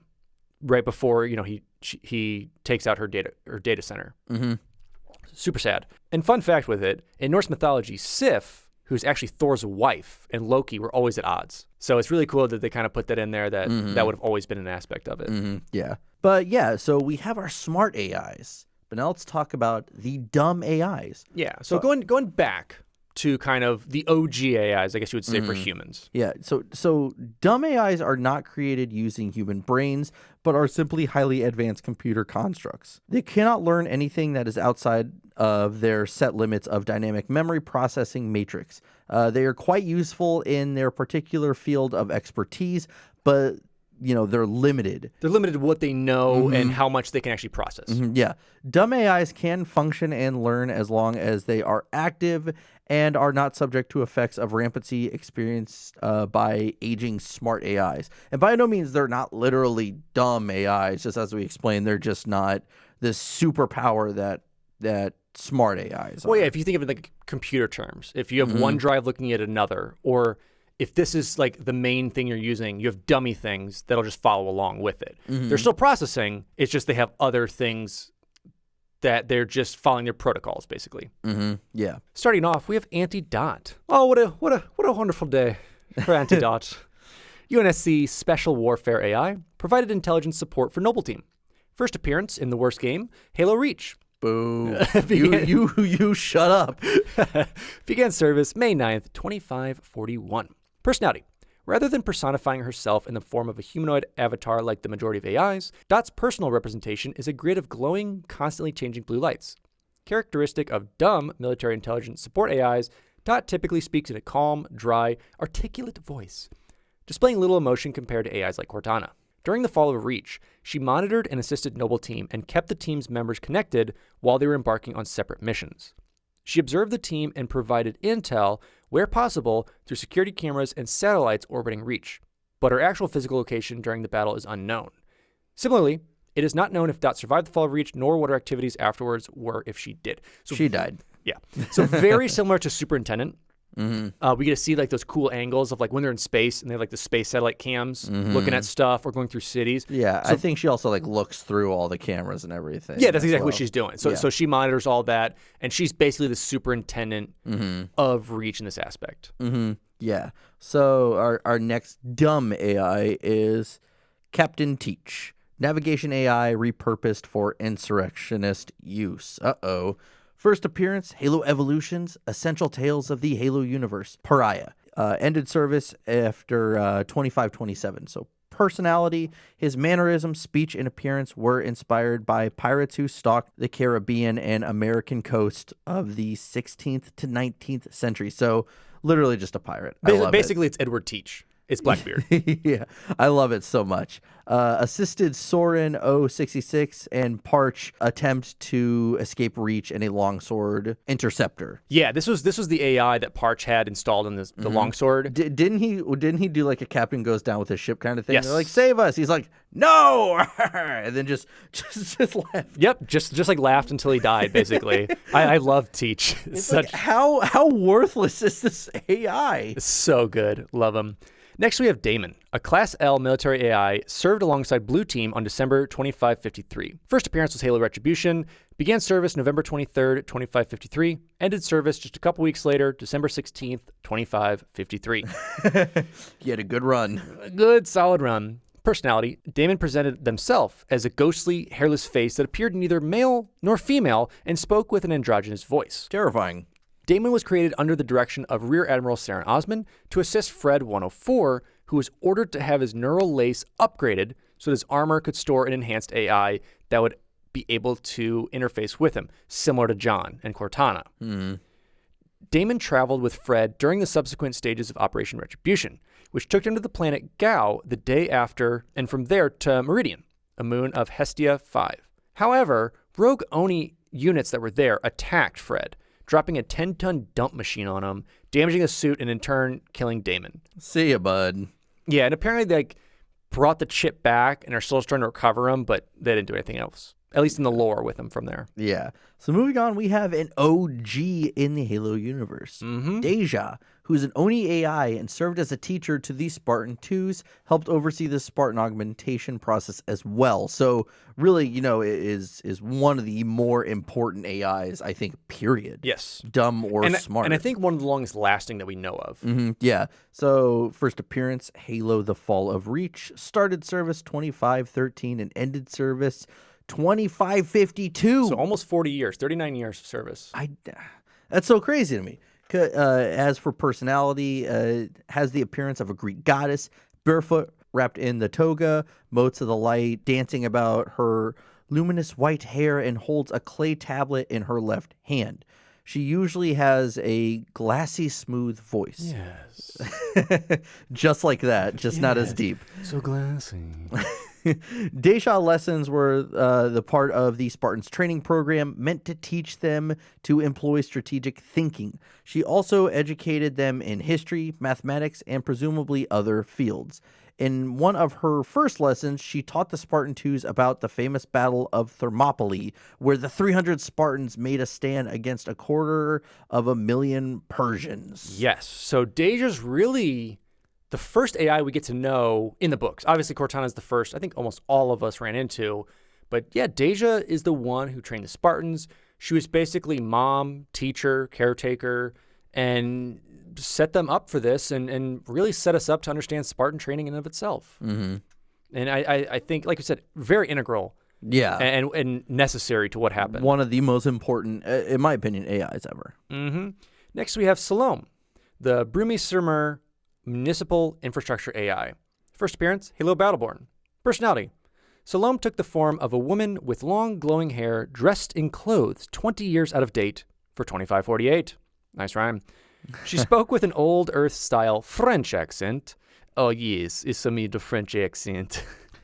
All right, our French. I'm sorry, our French listeners. That. It's all out of sorts. And now I'm just a weird other accent. You sound like from the Bayou or something. I'm from the Bayou now. I'll be down Cajun. At the Bayou with my French Bayou accent. Sometime before 2548, the city council had her updated to sound more modern, just like that. Resulting in her sounding more like a mother trying to sound cool to her teenage kids. Hey kids, you yeetin' yet? You yeetin' on that TikToking? Are you It actually vining? makes me think of, are you winning, son? I think that's what happened the entire time. And then this dumb AI was, like I said, in charge of the municipal infrastructure of the town of Brumisimmer on Meridian. That's about it. It was an outdated French accent. Oh my God. Later to be a cool mom. Moving on, we have the Superintendent, New Mombasa's urban infrastructure AI, whose first appearance was Halo 3 ODST, started service in December 19th, 2512, and ended service October 21st, 2552, and serves as a guide to the rookie in Halo 3 ODST and guide Sadie and Sadie's story as well. You know, the Superintendent has 8 facial expressions: neutral, angry, sad, bored, confused, happy, sleeping, and off. Off is a facial feature.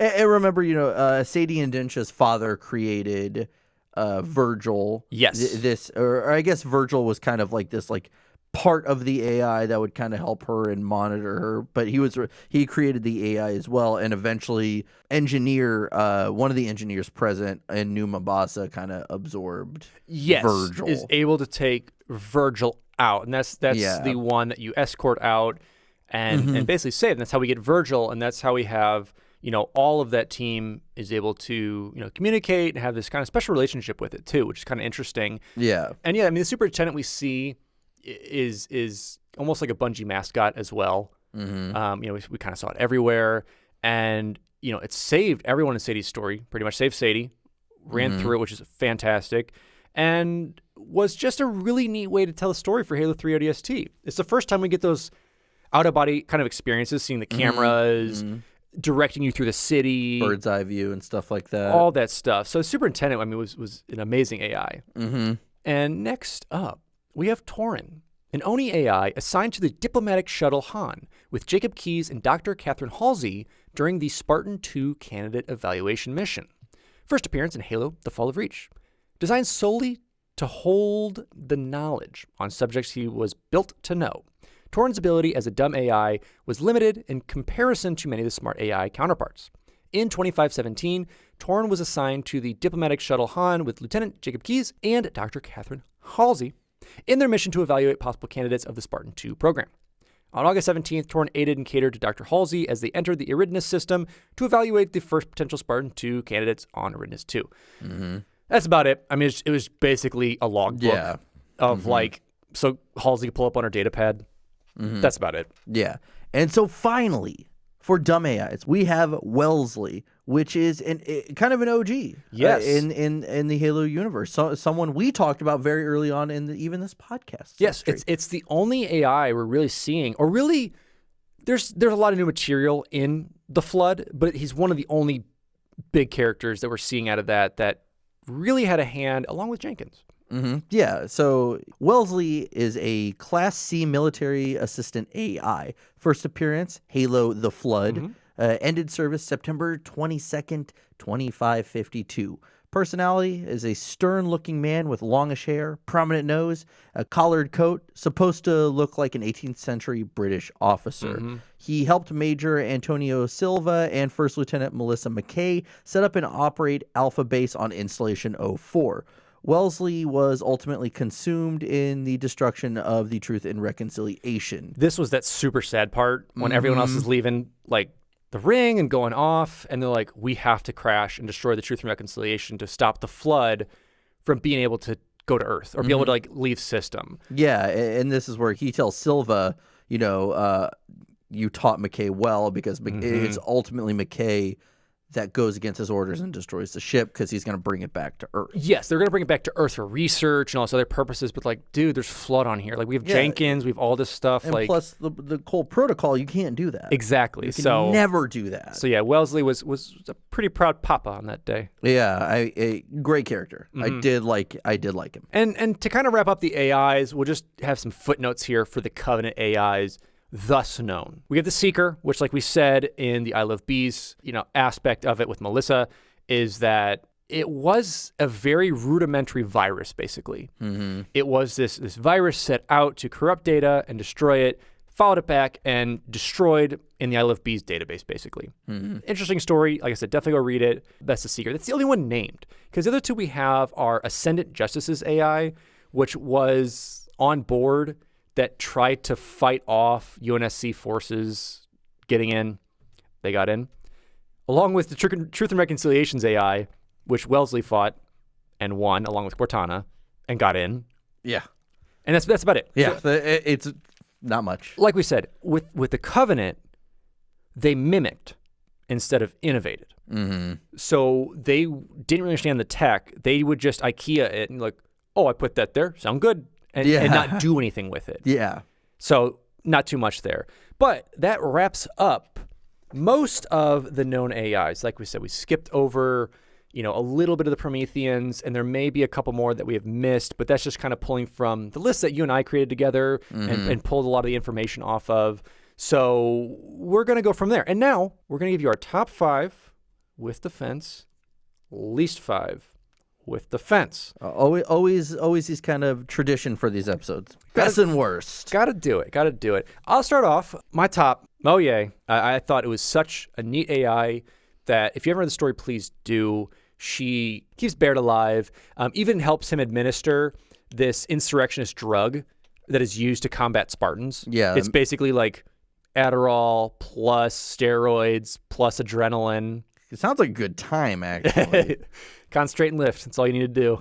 But helps him. And she even says, I can't, like, because Barry kept saying, just destroy this ship.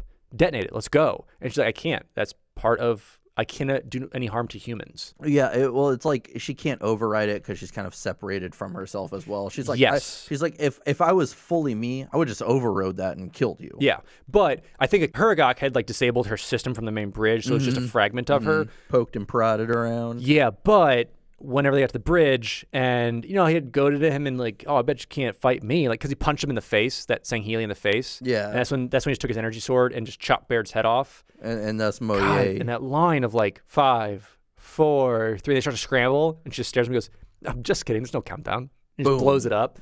So good. Yeah.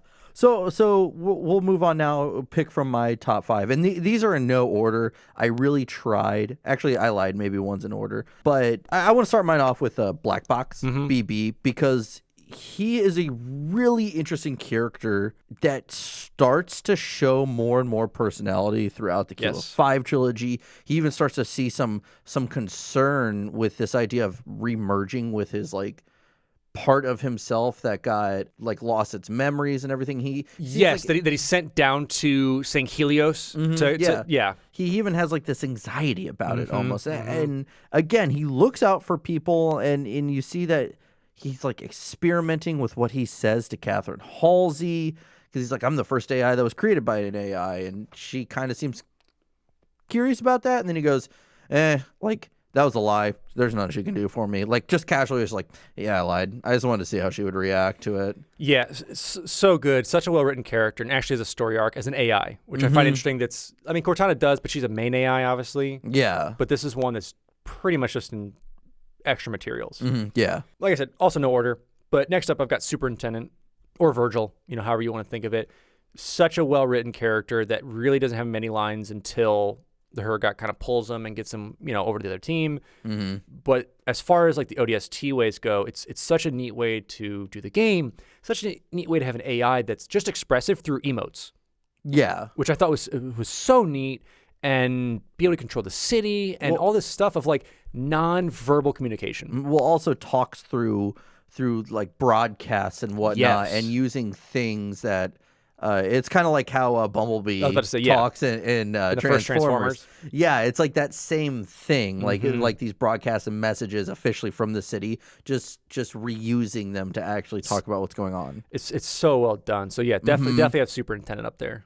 Next on my list, I put Deep Winter on here. He doesn't have a huge presence, but it really stuck out to me in Ghost of Onyx is when his like dying words are to go to, not dying because he knows he's going to die. He goes to Kurt and it's like, I really care about you and I care about these Spartan 3s and someone's messing with them. He's like, you need to do something about this. And it was like he basically went through time and space just to get the message to Kurt. He did everything he could. And to me, again, that stuck out so much with me for AIs because not a lot of AIs would do something that extreme. Just as he literally says, like, I care about these kids. Don't let this happen. Yeah. Like, look into this. To find out he was kind of talking to the guy who did it, but I still think it was really phenomenal that he did that, and it stuck out for me. I totally agree. Next up, I have Juliana. So that is the AI on the rubble. Love the story. I love that, like I said, she's basically in God mode and reaches out because she, once again, cares about the rubble and cares about the well-being of it. So reaches out to Grey Team to get them there and to help deal with what's going on. And once again, I mean, blows stuff up, crashes an entire asteroid into a moon and a ship. So pretty badass. Pretty badass. Next on my list, and, you know, we've talked about this before. Like, I root for the bad guys a lot. Mendicant Bias. Mendicant Bias became such a cold, calculated machine. And, you know, it really just stuck out to me because his relationship with the primordial, the fact that he was convinced to become evil was so wild to me. And then how he just worked with the Forerunners. But really stuck out to me more was in Halo 3, him helping the Master Chief any way he could, you know, starting actually with Halo 2 and going through the terminals and having his messages appear. And while you're reading them, you hear these voices in the background. Like, it was so fascinating to me for someone who didn't know what any of this was. Like, I totally agree with that. Yeah, because you don't. Like, you're kind of going through and reading some of the stuff, seeing little clues and things like that. But to actually know this terribly corrupted AI over the years has started trying to get that redemption arc. Yeah, and again, you started playing the rest of the missions on the arc like you were being watched. Like, that's how you felt, especially when he's like, I see you, Reclaimer. Like, it really kind of put a new atmosphere into the rest of that game. Yeah. Next up, I have Isabel. I chose Isabel too because it's one of, in my opinion, one of the most emotive and really cool characters that I've seen in a while. Like, I absolutely love that, you know, she's kind of hiding out in that base, which is also just an awesome scene of Spartans fighting the Johane, the Banished that are there. Recovers her, and just a really cool character, just a fun character to have around that's doesn't really have an annoyance. It's just a really cool AI that can upgrade, that can do these things, and just wants to help, and has a vendetta. I love death and destruction. Got a vendetta, and to be a research AI, pretty much converted to military AI in a way, which I think is just a really neat aspect to her. Next on my list, I have Mech. I mean, really, you probably would have guessed it just hearing Alex and I talk about it, but Contact Harvest alone was a great book, and this story arc between Mac and his kind of, you know, the other side to the coin that is him, which is with Loki, is so crazy. And again, how he is flirtatious and how he gets on Sif's nerves. It's hilarious because in a way I get on everyone's nerves, so I can relate with this man. Alex is like, yeah, absolutely. Yep. But no, I think it was really well written, and I'll emphasize this again, is that hidden message that Halsey finds where it's just him describing death, which is so weird because it's an AI, and you wouldn't think about it. Some of these AIs tackle death a little more logically.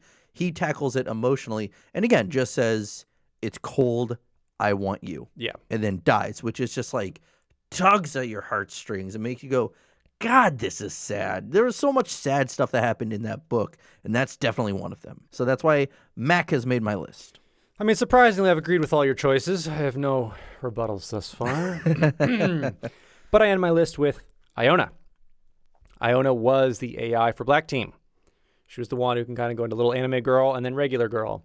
I just thought she was fantastic. She had a really interesting story going through the comic and kind of battling in and of herself, fighting off Ebullet Prism and kind of like getting in there. So I thought it's just so well done. And, even having that trial, I thought that was such an interesting way to talk about death and to talk about rampancy. Like, I should be put on trial. I should be able to vote. I should be able to have my options for it. So I just thought it was just a really nice written character. Finally, we're going to wrap up with mine in Sif. Again, I mean, probably would have guessed it. And you would have guessed. It's Jesse's book. So I do. It is one of my favorite books from the Halo universe. And really, Sif as well. I really liked her kind of quote unquote character arc and finding out that, Mac is actually Loki as well, and everything they go through, and seeing how much, like, even at one point they're talking to this someone from UNSC or ONI, I can't remember, and like they can tell that Mac and Sif are kind of like talking behind the scenes because they take like longer than 1 second to respond, and seeing this personality between the two and seeing it grow, and she goes from being just annoyed as hell with the guy to just all of a sudden, becoming more friendly with him and opening up. I think really those two story was phenomenal. So obviously I liked the book a lot. I'll allow it. I'll allow that top 5. Now we get to the bottom of the barrel, the drudgy drudges. I'll start it off. Rebecca.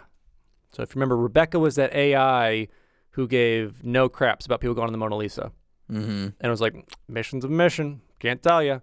I think it's a frustrating character of obviously this AI was planted there by Oni or by whatever specialist, just kind of wanted to see what went on. And the commander had no control, as he soon figured out, and had to let everyone kind of go. I mean, we did get a great story. Mona Lisa is a fantastic story. Yep.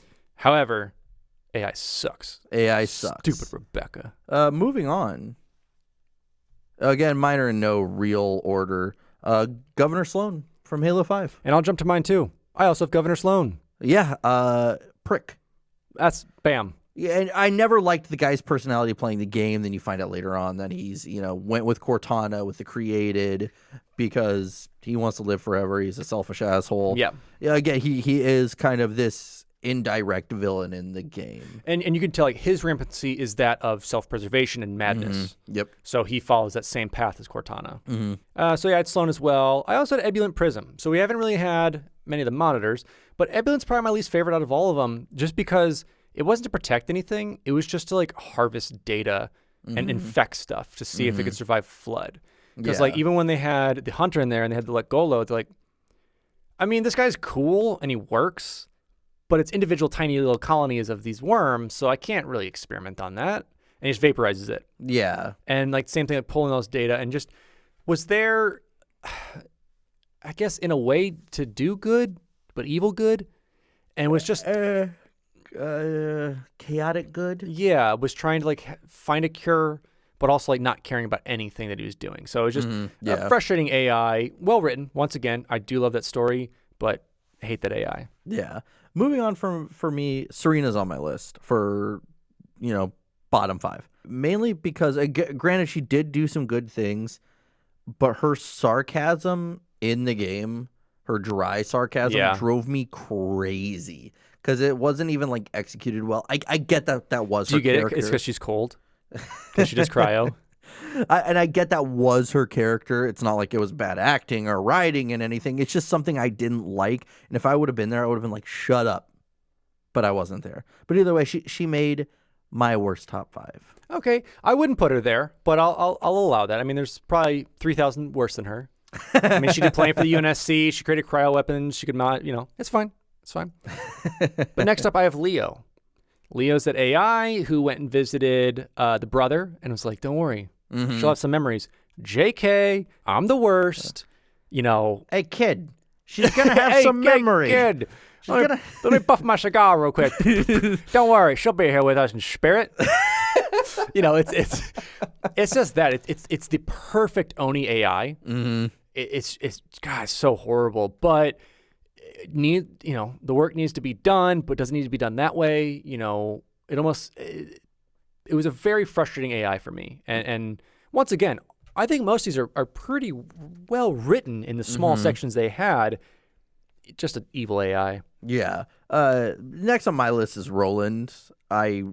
He's okay in my opinion. He has some cool moments, but in Halo 5, he got like kind of super whiny about Cortana. That whole freaking game was horribly written. So I can see why all of a sudden like his lines and his interactions are kind of annoying and a little bit whiny at times. And he never really stuck out to me in Spartan Ops or any other game or comic or anything like that. So for me, he's on the bottom just because really he's an on-screen AI. So I kind of felt like he should have had like more of a presence and personality and part of the story and anything like that. But that's why he's on the bottom for me. And my final is Araquil, or how do you say it? Araquil. That was the AI sent over by Anderson to spy on Halsey. Awful. Spooky. First of all, the Doom Demon. Spooky Skull. I don't want a Spooky Skull in my life. Why would I want that? Anyway, Spooky Skull, kind of a lame use for a smart AI. Just watch people from a distance. To watch and not really be able to do anything, and then because you know how Ackerson is, he just kind of doesn't really care. Just kind of wants to get his own thing. I mean, he does. Once again, most people in Halo have a cool redemption thing. He has a very good one. But building up to that, he was just a prick and like wanted nothing to do with Spartans, but then wanted his own Spartan program, wanted Halsey out of it, and just like did all these kind of like, backhanded things to people. And so that kind of does tie into Araquil, but also Araquil's story was, hey, do that. I'm going to do that. Okay. And then he makes some demon noises. Yeah, then he's gone. And that's it of him. So next for me is Kalmaya. That I disagree with, but continue. Kalmaya to me was a very boring character. I get the whole like kind of sad thing, but personally she just didn't do much for me to make me be like, cool. You liked Rooker better than her? The dude who put out "Don't eat this" stickers all over the place. He was a more interesting character than Kalmaya? Indeed, yes. Okay. I'm sticking to my guns and sticking to my list, and I'm going to hear it on YouTube. But you're not going to be sticking to those stickers because that's what Rooker did. True. There's no warning signs for me. Let me know on YouTube. Let me have it. I'm ready for it. Oh, what's that last one on your list? Because you didn't complete your list. You only put 4 for some reason. I forgot to put a 5th one. But what does that 5th one say? Alex put Halo Reach the literal worst. Whoa, Jesse. I thought you liked that game. What is this? This is embarrassing. That's not even an AI. So my final one is the Warden Eternal from Halo 5, and not because of the fact that he appears 40 times in the game. His motivations are really unknown. Yeah. His personality is like, I think he sounds like the actor John Hurt, which he's not, which is very disappointing. But really, again, his motivations aren't there. He just shows up. He's like, I protect Cortana. I'm going to kill you now. And that's kind of why I left the Prometheans off. Yeah. There's not really too much backstory, except that they're human ancillas. Mm-hmm. And for me, though, it's just like, even reading Tales from Slipspace, it's still like, I was like, oh, okay, we have the Warden Eternal here again, so we're going to learn a little bit more about him. Still did nothing for me in terms of whether or not I like this character. So that's why these aren't in order other than him. He is bottom of the barrel, the worst AI in the series. Period. That's my opinion. Worse than Rooker. But see how it is. But let us know whether it's in Discord or on YouTube or anything like that. What do you think? Yeah, let us know what you think. I mean, it's been fun to research this, and as always, these bonus episodes are voted on by patrons. So they got to vote on this month that we did it in, whatever month this is. This thing that's going on right now definitely made me lose track of everything. But yeah, like I said, this was done, voted on by our patrons, and if you haven't checked out our Patreon yet, please do. We've got some really cool stuff up there, some really cool materials that we send out to everybody, whether it's bonus episodes, prints, private Discord, private chats, all that stuff is up there, and we'll be having some cool lists to that coming soon. But want to go ahead and thank those patrons that did make this possible. We've got Charles Zitter, Taqtix, Skyjack, Harvey Chong, Brandon Reshetar, AngryCanadien, ZZ Slipaway, Grant Dillon, Mr. Chofe, Cowyn Fong-Feliciano, DragonFire, James Yervasi, Jonas, DGamer1298, Dust Storm, Alejandro Jaramillo, Dilfix, Quantum, not hard, but easy, thatLIgamerguy, Graham, like the cracker, Jamie Sneed, like the Jamie Sneed, McCrae Austin, Mega, like the blocks, Thomas Goulding, Nick Hyman, Francis, and Matt Smith, not the doctor. I didn't know there was a doctor called Matt Smith. Doctor Who. Oh, okay. I thought it was like a famous doctor. I was like, what? I was like, what the hell are you talking about? But yeah, so our patrons are a huge help to this podcast. Again, as Alex said, if you haven't joined yet, at least check it out. By the end of the year, we're going to have a lot more coming to the table, so keep an eye out for that. If it's not for you now, it may be something for you later down the line. But, if you have any questions about, Patreon in general, you can message us on any and all social platforms. We're on Facebook. We're on Twitter. We're on Instagram. We're usually going to reply to a message within a few hours. And if you haven't followed us on there or anything like that, please do so. And if you jump over to our Discord. Yeah, we have a Discord as well, free for any and all. And, every day discussion's booming. It's great. I love the Discord. You check back in an hour, and there's a million new things being said. It's awesome. It's a fun time. And, if you want to leave us a review on anything, leave us a star reviewed on iTunes. Angie's List as well, anything like that. Google, Yahoo, whatever, Yelp. We'll create some kind of business out of this. Yeah, BBB. All of them. And as well as, if you want to write out a review for us on iTunes, we appreciate that. And mail it to us. Mail us stuff as well. And even go, listen to us on Spotify in the long run. That will help us out tremendously.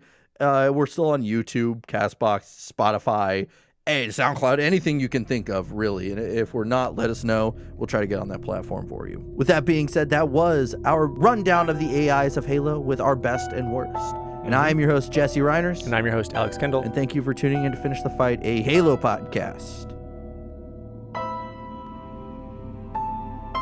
Halo. It's finished. No. I think we're just getting started.